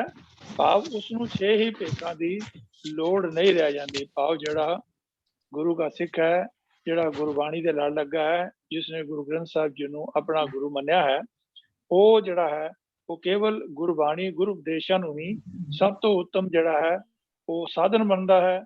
ਸਭ ਤੋਂ ਉੱਤਮ ਹੀ ਜਿਹੜਾ ਹੈ ਉਹ ਉਹਦੇ ਵਾਸਤੇ ਜਿਹੜੇ ਹਨ ਸ਼ਾਸਤਰ ਹਨ। ਸੋ ਇਸ ਨੂੰ ਜਿਹੜੇ ਸ਼ਾਸਤਰ ਜਿਹੜੇ ਇਹਦੇ ਵਿੱਚ ਵਰਣਨ ਕੀਤਾ ਗਿਆ ਹੈ, ਉਹ ਕੇਵਲ ਇਨਫੋਰਮੇਸ਼ਨ ਵਾਸਤੇ ਗੁਰੂ ਸਾਹਿਬ ਨੇ ਵਰਤਿਆ ਹੈ। ਲੇਕਿਨ ਅਸਲ ਵਿੱਚ ਗੱਲ ਇਹ ਹੈ ਕਿ ਪਰਮਾਤਮਾ ਨੇ ਜੋ ਬਖਸ਼ਿਸ਼ ਗੁਰਬਾਣੀ ਦੇ ਵਿੱਚ ਸਾਨੂੰ ਕੀਤੀ ਹੈ, ਸਾਨੂੰ ਉਸ ਦੇ ਪਿੱਛੇ ਹੀ ਲੱਗਣਾ ਹੈ। ਵਾਹਿਗੁਰੂ ਜੀ ਕਾ ਖਾਲਸਾ, ਵਾਹਿਗੁਰੂ ਜੀ ਕੀ ਫਤਿਹ। ਸਾਨੂੰ ਗੁਰਬਾਣੀ ਦੇ ਭੇਦ ਸਮਝਾਉਣ ਲਈ ਪ੍ਰਚਲਿਤ ਨਾਮ ਔਰ ਪ੍ਰਚਲਿਤ ਜਿਹੜੀਆਂ ਉਸ ਵੇਲੇ ਚੀਜ਼ਾਂ ਚਲਦੀਆਂ ਸਨ, ਉਹਨਾਂ ਦਾ ਰੈਫਰੈਂਸ ਗੁਰੂ ਸਾਹਿਬਾਨ ਨੂੰ ਬਾਕੀ ਮਹਾਂਪੁਰਖਾਂ ਨੇ ਤੋ ਸਾਨੂੰ ਸਿਰਫ ਉਹਦੇ ਭਾਵ ਨਾਲ ਜੁੜਨ ਦੀ ਲੋੜ ਹੈ, ਨਾ ਕਿ ਉਹਨਾਂ ਉਦਾਹਰਨਾਂ ਦੇ ਨਾਲ। ਤੋ ਜਿਸ ਤਰ੍ਹਾਂ ਵੀਰ ਜੀ ਨੇ ਦੱਸਿਆ ਵੀ ਇਹ 6 ਗੁਰ ਜਿਹੜੇ ਨੇ, 6 ਘਰ 6 ਗੁਰ, ਇਹ ਉਹਨਾਂ ਜਿਹੜੇ ਫਿਲਾਸਫੀਕਲ ਦਰਸ਼ਨ ਦੇ ਉਹਨਾਂ ਦੀ ਗੱਲ ਹੈ। ਇਹ ਜਿਹੜੇ ਨੇ ਇਹ ਗੁਰੂ ਸਾਹਿਬਾਨ ਜਿਹੜੇ ਜਿਹਨਾਂ ਕੋਈ ਕੁਐਸਚਨ ਕਰਤਾ ਨਹੀਂ ਪੁੱਛਿਆ ਸੀਗਾ ਵੀ ਆਇਆ ਇਹ 6 ਗੁਰ ਜਿਹੜੇ ਨੇ ਗੁਰੂ ਸਾਹਿਬਾਨ ਨੇ, ਉਹ ਨਹੀਂ। ਇਹ ਜਿਹੜੇ 6 ਗੁਰ ਲਫ਼ਜ਼ ਹੈ ਇਹ ਗੁਰੂ ਸਾਹਿਬਾਨ ਲਈ ਨਹੀਂ। ਤੋ ਧੰਨਵਾਦ ਵੀਰ ਤੇਜਿੰਦਰ ਸਿੰਘ ਜੀ। ਤੋ ਅਗਲਾ ਸਵਾਲ ਸ਼ੁਰੂ ਕਰਨ ਤੋਂ ਪਹਿਲਾਂ ਸਾਧ ਸੰਗਤ ਮੈਂ ਆਪ ਜੀ ਨੂੰ ਸਾਵਧਾਨ ਕਰਨਾ ਚਾਹੁੰਦਾ ਕਿ ਗਰੁੱਪ ਚੈਟ ਵਿੱਚ ਦਿੱਤਾ ਗਿਆ ਕੱਲ ਤੋਂ ਇਸ ਜ਼ੂਮ ਕਲਾਸ ਵਿੱਚ ਜੁੜਨ ਲਈ ਜੋ ਪਾਸਵਰਡ ਤੇ ਪਾਸਕੋਡ ਹੈ ਉਹ ਚੇਂਜ ਹੋ ਗਿਆ, ਤੇ ਉਹ ਕਿਰਪਾ ਕਰਕੇ ਗਰੁੱਪ ਚੈਟ ਵਿੱਚ ਦਿੱਤਾ ਹੋਇਆ, ਆਪ ਜੀ ਨੋਟ ਕਰ ਲੈਣਾ। ਵੈਸੇ ਤਾਂ ਆਪ ਜੀ ਨੂੰ ਜਿਹੜੀ ਇਨਵੀਟੇਸ਼ਨ ਹੈ ਹਰ ਰੋਜ਼ ਆਉਂਦਾ ਗਰੁੱਪ ਵਿੱਚ, ਉਹ ਵੀ ਆਏਗਾ, ਪਰ ਫਿਰ ਵੀ ਆਪ ਜੀ ਨੋਟ ਕਰ ਲਓ ਕਿ ਇਹ ਪਾਸਵਰਡ ਚੇਂਜ ਹੋ ਗਿਆ ਤਾਂ ਜੇ ਕਿਸੇ ਨੂੰ ਕੋਈ ਦਿੱਕਤ ਨਾ ਆਵੇ। ਇਹ ਕੱਲ ਦਿਨ ਵਾਸਤੇ ਹੀ ਹੈ, ਬੁੱਧਵਾਰ ਤੋਂ ਫਿਰ ਵਾਪਸ ਪੁਰਾਣਾ ਚੱਲੇਗਾ। ਇਹ ਸਿਰਫ ਮੰਗਲ ਦੇ ਮੰਗਲ ਚੇਂਜ ਹੋਏਗਾ। ਅੱਛਾ ਠੀਕ ਹੈ ਜੀ, ਸਿਰਫ ਕੱਲ ਦੇ ਦਿਨ ਲਈ ਚੇਂਜ ਹੈ, ਬੁੱਧਵਾਰ ਤੋਂ ਫਿਰ ਮੁੜ ਕੇ ਪੁਰਾਣਾ ਸ਼ਬਦ ਜਿਹੜਾ ਪਾਸਵਰਡ ਹੈ ਉਹੀ ਚੱਲੇ। ਤੋਂ ਧੰਨਵਾਦ ਜੀ। ਤੋਂ ਸਾਧ ਸੰਗਤ ਜੀ ਨੋਟ ਕਰ ਲੈਣਾ ਜੀ। ਤੋਂ ਅਗਲੇ ਸਵਾਲ ਵੱਲ ਚੱਲਦੇ ਆ ਜੀ। ਗੁਰਬਾਣੀ ਦੀ ਤੁਕ ਹੈ ਪਾਤੀ ਤੋਰੈ ਮਾਲਨੀ, ਪਾਤੀ ਪਾਤੀ ਜੀਓ, ਜਿਸ ਪਾਹਨ ਕੋ ਪਾਤੀ ਤੋਰੇ ਸੋ ਪਾਹਨ ਨਿਰਜੀਓ। ਇਹ ਸ਼ਬਦ ਬੜਾ ਪਿਆਰਾ ਸ਼ਬਦ, ਬੜੀ ਵਾਰੀ ਆਪਾਂ ਇਹਦਾ ਕੀਰਤਨ ਸੁਣਦੇ ਹਾਂ। ਤੋਂ ਸਰਦਾਰ ਸੁਰਜੀਤ ਸਿੰਘ ਪਨੇਸਰ ਨੇ ਇਹ ਸਵਾਲ ਭੇਜਿਆ ਬਈ ਜਿਸ ਵੇਲੇ ਗੁਰੂ ਹਰਰਾਏ ਸਾਹਿਬ ਦੇ ਦਾਮਨ ਦੇ ਨਾਲ ਲੱਗ ਕੇ, ਉਹਨਾਂ ਦੇ ਚੋਲੇ ਨਾਲ ਲੱਗ ਕੇ ਪਲਟ ਗਿਆ ਸੀ, ਤਾਂ ਉਹ ਇੱਕ ਸਾਖੀ ਆਪਾਂ ਸੁਣਦੇ ਬਈ ਜੇਕਰ ਹਰੇਕ ਪੱਤੇ ਫੁੱਲ ਵਿੱਚ ਜੀਵਨ ਹੈ ਤਾਂ ਫਿਰ ਇਹ ਪੱਤੇ ਫੁੱਲ ਜਿਹੜੇ ਨੇ ਧਾਰਮਿਕ ਸਥਾਨਾਂ ਤੇ ਅੱਜ ਕੱਲ੍ਹ ਜਿਵੇਂ ਰਿਵਾਜ ਹੈ, ਬਹੁਤ ਸਾਰੇ ਭੇਟਾ ਕੀਤੇ ਜਾਂਦੇ ਨੇ, ਇਹ ਬੇਧਿਆਨੀ ਕਿਉਂ ਕੀਤੀ ਜਾ ਰਹੀ ਹੈ? ਮੈਂ ਵੀ ਬੇਨਤੀ ਕਰ ਰਿਹਾ ਵੀਰ ਪ੍ਰਭ ਕੀਰਤਨ ਸਿੰਘ ਜੀ ਨੂੰ ਵੀ ਉਹ ਕਿਰਪਾ ਕਰਕੇ ਸਾਨੂੰ ਇਹਦੇ ਬਾਰੇ ਚਾਨਣਾ ਪਾਉਣ। ਪ੍ਰਭ ਕੀਰਤਨ ਸਿੰਘ ਜੀ ਅਨਮਿਊਟ ਕਰ ਲਓ ਜੀ।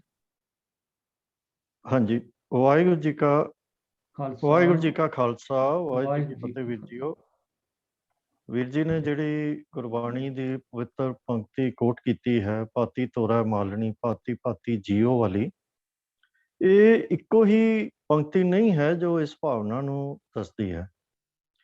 ਤੋ ਜੇ ਅਸੀਂ ਬਾਣੀ ਦੀ ਥੋੜਾ ਜਿਹਾ ਇੱਕ ਮਤਲਬ ਬਰਡ ਵਿਊ ਹੀ ਲਈਏ ਤਾਂ ਅਨੇਕਾਂ ਥਾਵਾਂ ਦੇ ਉੱਤੇ ਸਤਿਗੁਰੂ ਜੀ ਨੇ ਇਸ ਚੀਜ਼ ਦੇ ਬਾਰੇ ਕਮੈਂਟ ਕੀਤਾ ਹੈ ਕਿ ਜਿਹੜੇ ਫੁੱਲ ਹਨ ਇਹ ਇਸ ਕੰਮ ਲਈ ਨਹੀਂ ਬਣੇ। ਤੋ ਖੈਰ ਉਹ ਇੱਕ ਆਪਣੇ ਆਪ ਵਿੱਚ ਇੱਕ ਵੱਡਾ ਵਿਸ਼ਾ ਹੈ, ਮੈਂ ਉਸ ਦੇ ਵਿੱਚ ਨਹੀਂ ਜਾਂਦਾ ਕਿਉਂਕਿ ਗੁਰਬਾਣੀ ਦੇ ਵਿੱਚ ਇਹਦੇ ਬਾਰੇ ਬਹੁਤ ਕੁਝ ਕਿਹਾ ਗਿਆ ਹੈ। ਬਾਕੀ ਆਪਾਂ ਇਸ ਜੋ ਅਸੀਂ ਕਰਮ ਕਰ ਰਹੇ ਹਾਂ, ਫੁੱਲ ਭੇਟਾ ਕਰਨ ਦਾ ਦਰਬਾਰ ਸਾਹਿਬ ਵਿੱਚ ਤੇ ਹੋਰ ਵੀ ਅਨੇਕਾਂ ਥਾਵਾਂ ਦੇ ਉੱਤੇ, ਤਕਰੀਬਨ ਹਰ ਗੁਰਦੁਆਰੇ ਵਿੱਚ ਵੱਡੇ ਜਦੋਂ ਸਮਾਗਮ ਹੁੰਦੇ ਹਨ ਉਦੋਂ ਇਹ ਕੀਤਾ ਜਾਂਦਾ ਹੈ। ਬਹੁਤ ਵਾਰੀ ਘਰਾਂ ਵਿੱਚ ਵੀ ਐਸਾ ਕੀਤਾ ਜਾਂਦਾ ਹੈ। ਤਾਂ ਇਹਦੀ ਬੈਕਗਰਾਉਂਡ ਸਾਨੂੰ ਸਮਝਣੀ ਜ਼ਰੂਰੀ ਹੈ ਵੀ ਅਸੀਂ ਵੀ ਇਹ ਕਿਉਂ ਕਰ ਰਹੇ ਹਾਂ। ਅਸੀਂ ਵੀ ਭੇਡ ਚਾਲ ਵਿੱਚ ਕਰਦੇ ਰਹਿੰਦੇ ਹਾਂ, ਸਾਨੂੰ ਪਤਾ ਨਹੀਂ ਹੁੰਦਾ ਕਿ ਇਹਦੀ ਬੈਕਗਰਾਉਂਡ ਕੀ ਹੈ। ਫੁੱਲਾਂ ਦੀ ਵਰਤੋਂ ਸਨਾਤਨ ਮਤ ਦੇ ਵਿੱਚ ਪੂਜਾ ਦੀ ਸਮੱਗਰੀ ਵਿੱਚ ਲਗਭਗ ਲਾਜ਼ਮੀ ਹਿੱਸਾ ਹੀ ਹੈ। ਵੈਦਿਕ ਕਾਲ ਦੇ ਵਿੱਚ ਪੂਜਾ ਦੀ ਜੋ ਢੰਗ ਸੀਗਾ ਉਹ ਬਲੀ ਦੇਣਾ ਸੀ। ਆਮ ਤੌਰ ਤੇ ਜਾਨਵਰਾਂ ਦੀ ਬਲੀ ਦਿੱਤੀ ਜਾਂਦੀ ਸੀ। ਸਮੇਂ ਦੇ ਨਾਲ ਇਹ ਹੌਲੀ ਹੌਲੀ ਜਿਉਂ-ਜਿਉਂ ਵਿਚਾਰਵਾਨ ਪੈਦਾ ਹੁੰਦੇ ਗਏ ਇਹ ਬਦਲਦਾ ਗਿਆ ਤੇ ਬਲੀ ਦੇਣ ਦੀ ਥਾਂ ਦੇ ਉੱਤੇ ਯੱਗ ਦਾ ਰੂਪ ਬਣ ਗਿਆ, ਜਿੱਥੇ ਅਗਨੀ ਨੂੰ ਜਲਾ ਕੇ ਵੇਦੀ ਦੇ ਕਿਸਮ ਦੇ ਉਹ ਇੱਕ ਬਣਾ ਕੇ ਹਵਨ ਕੁੰਡ ਬਣਾ ਕੇ ਉਸ ਦੇ ਵਿੱਚ ਹੋਮ ਕੀਤਾ ਜਾਂਦਾ ਸੀ। ਭਾਵ ਕਈ ਵਸਤੂਆਂ ਦੀ ਬਲੀ ਦਿੱਤੀ ਜਾਂਦੀ ਸੀ ਜਿਹੜੀਆਂ ਕਿ ਆਮ ਤੌਰ ਤੇ ਨਿਰਜੀਵ ਵਸਤੂਆਂ ਹੁੰਦੀਆਂ ਸੀ, ਅੰਨ ਤੇ ਇਸ ਕਿਸਮ ਦੀਆਂ।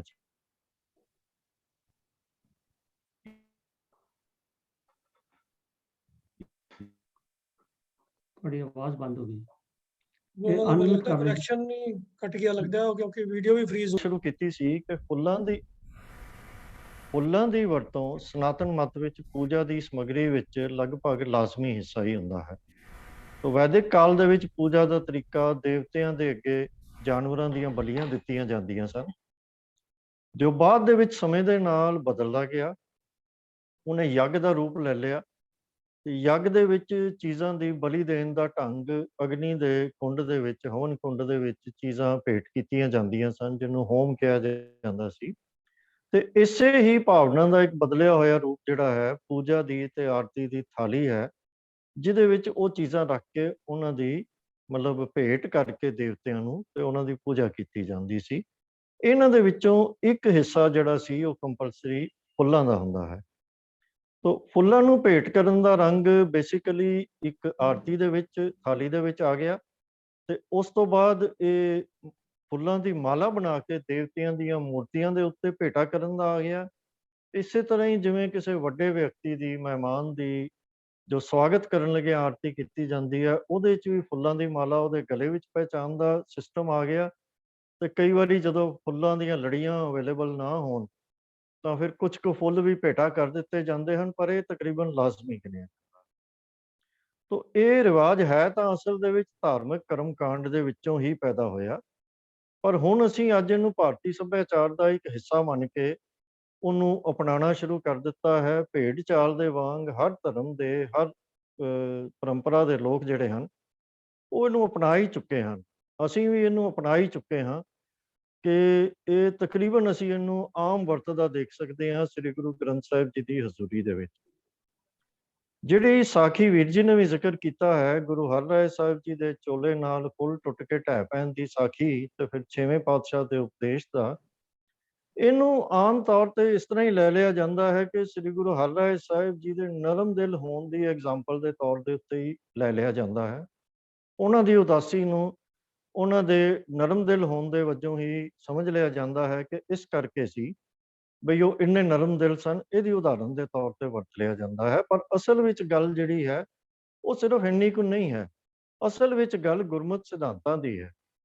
ਤੋ ਸੁਨੇਹਾ ਜਿਹੜਾ ਅਸਲ ਵਿੱਚ ਇਸ ਸਾਖੀ ਤੋਂ ਹੈ ਉਹ ਕਿਤੇ ਵਡੇਰਾ ਹੈ।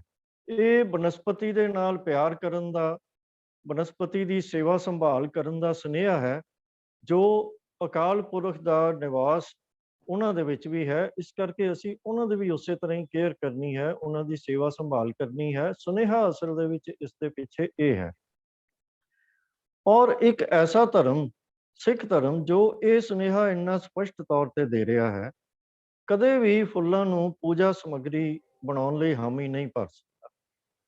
ਸੋ ਸਿੱਖਾਂ ਵੱਲੋਂ ਅੰਨ੍ਹੇਵਾਹ ਫੁੱਲ ਤੋੜ ਕੇ, ਫੁੱਲਾਂ ਦੀ ਵਰਖਾ ਕਰਕੇ, ਫੁੱਲਾਂ ਦੀਆਂ ਮਾਲਾ ਚੜਾ ਕੇ, ਫੁੱਲਾਂ ਦੇ ਗੁਲਦਸਤੇ ਸਜਾ ਕੇ ਗੁਰੂ ਸਾਹਿਬ ਦੀ ਖੁਸ਼ੀ ਦੀ ਆਸ ਕਰਨੀ ਅਗਿਆਨਤਾ ਵੀ ਹੈ, ਭੇਡ ਚਾਲ ਵੀ ਹੈ, ਤੇ ਸਨਾਤਨੀ ਕਰਮ ਕਾਂਡ ਨੂੰ ਅੰਨ੍ਹੇਵਾਹ ਅਪਣਾ ਕੇ ਖਾਲਸੇ ਦੇ ਨਿਆਰੇਪਨ ਨੂੰ ਤਿਲਾਂਜਲੀ ਦੇਣ ਵਾਲੀ ਗੱਲ ਵੀ, ਉਹਦੇ ਵੱਲ ਵੀ ਇੱਕ ਕਦਮ ਹੈ, ਜਿਹਦੇ ਤੋਂ ਕੌਮ ਨੂੰ ਸੁਚੇਤ ਹੋਣ ਦੀ ਲੋੜ।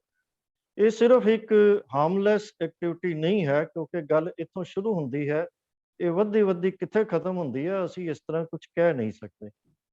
ਜੇ ਫੁੱਲਾਂ ਨੂੰ ਨਾ ਤੋੜਨ ਦੇ ਵਾਸਤੇ ਕੋਈ ਦੱਸਣਯੋਗ ਰਚਨਾ ਮੇਰੇ ਦਿਮਾਗ ਵਿੱਚ ਆ ਰਹੀ ਹੈ ਤਾਂ ਉਹ ਭਾਈ ਵੀਰ ਸਿੰਘ ਜੀ ਦੀ ਹੈ, ਜਿਹਦੇ ਵਿੱਚ ਉਹਨਾਂ ਨੇ ਕਿਹਾ ਹੈ ਕਿ ਡਾਲੀ ਨਾਲੋਂ ਤੋੜ ਨਾ ਸਾਨੂੰ, ਅਸਾਂ ਹੱਟ ਮਹਿਕ ਦੀ ਲਾਈ, ਲੱਖ ਗਾਹਕ ਜੇ ਸੁੰਘੇ ਆ ਕੇ ਖਾਲੀ ਇੱਕ ਨਾ ਜਾਈ, ਜੇ ਤੂੰ ਇੱਕ ਤੋੜ ਕੇ ਲੈ ਗਿਓ ਇੱਕ ਜੋਗਾ ਰਹਿ ਜਾਸਾਂ, ਉਹ ਵੀ ਪਲਕ ਝਲਕਦਾ ਮੇਲਾ ਰੂਪ ਮਹਿਕ ਨਸ ਜਾਈ।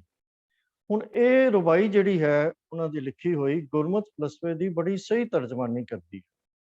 ਪਰ ਇਸ ਦਾ ਇੱਕ ਦੂਜਾ ਪੱਖ ਵੀ ਹੈ ਕਿ ਭਾਈ ਵੀਰ ਸਿੰਘ ਜੀ ਆਪ ਫੁੱਲਾਂ ਦੇ ਬੜੇ ਪ੍ਰੇਮੀ ਸਨ। ਅੰਮ੍ਰਿਤਸਰ ਦੇ ਵਿੱਚ ਉਹਨਾਂ ਦਾ ਬਗੀਚਾ ਅੱਜ ਵੀ ਮੌਜੂਦ ਹੈ, ਜਿਹਦੇ ਵਿੱਚੋਂ ਉਹਨਾਂ ਦੇ ਸਮੇਂ ਤੋਂ 2 ਗੁਲਦਸਤੇ ਹਰ ਰੋਜ਼ ਦਰਬਾਰ ਸਾਹਿਬ ਦੇ ਵਿੱਚ ਫੁੱਲਾਂ ਦੇ ਭੇਟਾ ਕੀਤੇ ਜਾਂਦੇ। ਇਹ ਰਵਾਇਤ ਅੱਜ ਵੀ ਬਦਸਤੂਰ ਚੱਲ ਰਹੀ ਹੈ।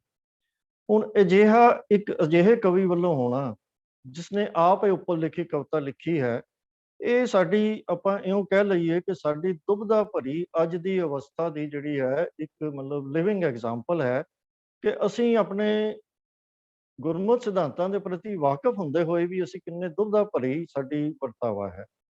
ਅਰਦਾਸ ਅਸੀਂ ਇਹੀ ਕਰ ਸਕਦੇ ਹਾਂ ਸਤਿਗੁਰੂ ਜੀ ਅੱਗੇ ਕਿ ਆਪ ਮਿਹਰ ਕਰੋ, ਇਸ ਬਾਰੇ ਕੌਮ ਨੂੰ ਸਮਤ ਬਖਸ਼ੋ ਤੇ ਸਹੀ ਨਿਰਣੇ ਕੀਤੇ ਜਾਣ। ਇਹ ਨਾ ਸਿਰਫ ਕਰਮਕਾਂਡੀ ਰਵਾਇਤ ਹੀ ਹੈ, ਕੌਮੀ ਪੈਸੇ ਦੀ ਇਹ ਅਸਲ ਵਿੱਚ ਹੋ ਰਹੀ ਦੁਰਵਰਤੋਂ ਹੀ ਹੈ, ਜਿਹਦਾ ਕਿ ਸਕੇਲ ਹੁਣ ਪਿੱਛੇ ਜੇ ਕੁਝ ਸਮੇਂ ਤੋਂ ਜਿਵੇਂ ਕਿ ਸੁਣਨ ਪੜ੍ਹਨ ਨੂੰ ਮਿਲਦਾ ਹੈ ਸਾਨੂੰ, ਇਹ ਬਹੁਤ ਹੀ ਜ਼ਿਆਦਾ ਹੋ ਗਿਆ ਹੈ, ਜਿਹਦਾ ਕੋਈ ਅੰਤ ਨਹੀਂ ਰਹਿ ਗਿਆ।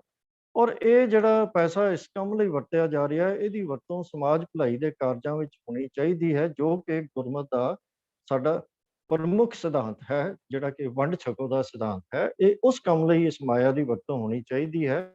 ਇਹ ਸਤਿਗੁਰੂ ਜੀ ਨੂੰ ਪ੍ਰਸੰਨ ਕਰਨ ਦਾ ਕੋਈ ਢੰਗ ਨਹੀਂ ਹੈ, ਤੇ ਨਾ ਹੀ ਸਤਿਗੁਰੂ ਜੀ ਇਸ ਢੰਗ ਨੂੰ ਪ੍ਰਵਾਨ ਕਰ ਸਕਦੇ ਹਨ, ਜਿਵੇਂ ਕਿ ਗੁਰੂ ਹਰਿਰਾਏ ਸਾਹਿਬ ਜੀ ਦੀ ਸਾਖੀ ਤੋਂ ਇਹ ਸਪਸ਼ਟ ਹੈ। ਇੰਨੀ ਵਿਚਾਰ ਪ੍ਰਵਾਨ ਕਰਨੀ। ਵਾਹਿਗੁਰੂ ਜੀ ਕਾ ਖਾਲਸਾ, ਵਾਹਿਗੁਰੂ ਜੀ ਕੀ ਫਤਿਹ। ਬੜਾ ਸਪਸ਼ਟ ਵੀਰ ਜੀ ਨੇ ਦੱਸਿਆ, ਇੱਕ ਤੇ ਸਾਡੀ ਰਸਮ ਨਹੀਂ ਹੈ, ਤੇ ਦੂਸਰਾ ਇਹ ਕੁਦਰਤ ਦੇ ਨਾਲ ਖਿਲਵਾੜ ਹੈ। ਅੱਜ ਜਿਹੜੀ ਬਹੁਤ ਸਾਰੀ ਗਲੋਬਲ ਵਾਰਮਿੰਗ ਲਈ ਆਪਾਂ ਚਿੰਤਾਤੁਰ ਹਾਂ, ਉਹਦਾ ਵੱਡਾ ਕਾਰਨ ਤੇ ਇਹੀ ਹੈ ਕਿ ਅਸੀਂ ਬਨਸਪਤੀ ਜਿਹੜੀ ਹੈ ਉਹ ਬੇਤਹਾਸ਼ਾ ਦਰਖਤ ਜਿਹੜੇ ਨੇ ਉਹ ਤੋੜੇ ਜਾ ਰਹੇ ਨੇ ਔਰ ਮਿਸਯੂਜ਼ ਹੋ ਰਹੇ ਨੇ, ਜਾਂ ਗਲਤ ਮਤਲਬੀ ਤਰੀਕੇ ਨਾਲ ਹੋ ਰਹੇ, ਜਿਹਦੇ ਨਾਲ ਜੇ ਇੱਕ ਪਾਸੇ ਤਾਂ ਜਨਸੰਖਿਆ ਵੱਧ ਰਹੀ ਹੈ, ਦੂਜੇ ਪਾਸੇ ਇਹ ਦਰਖਤ ਜਿਹੜੇ ਨੇ, ਬਨਸਪਤੀ ਜਿਹੜੀ ਹੈ ਉਹਦਾ ਏਰੀਆ ਘੱਟ ਰਿਹਾ।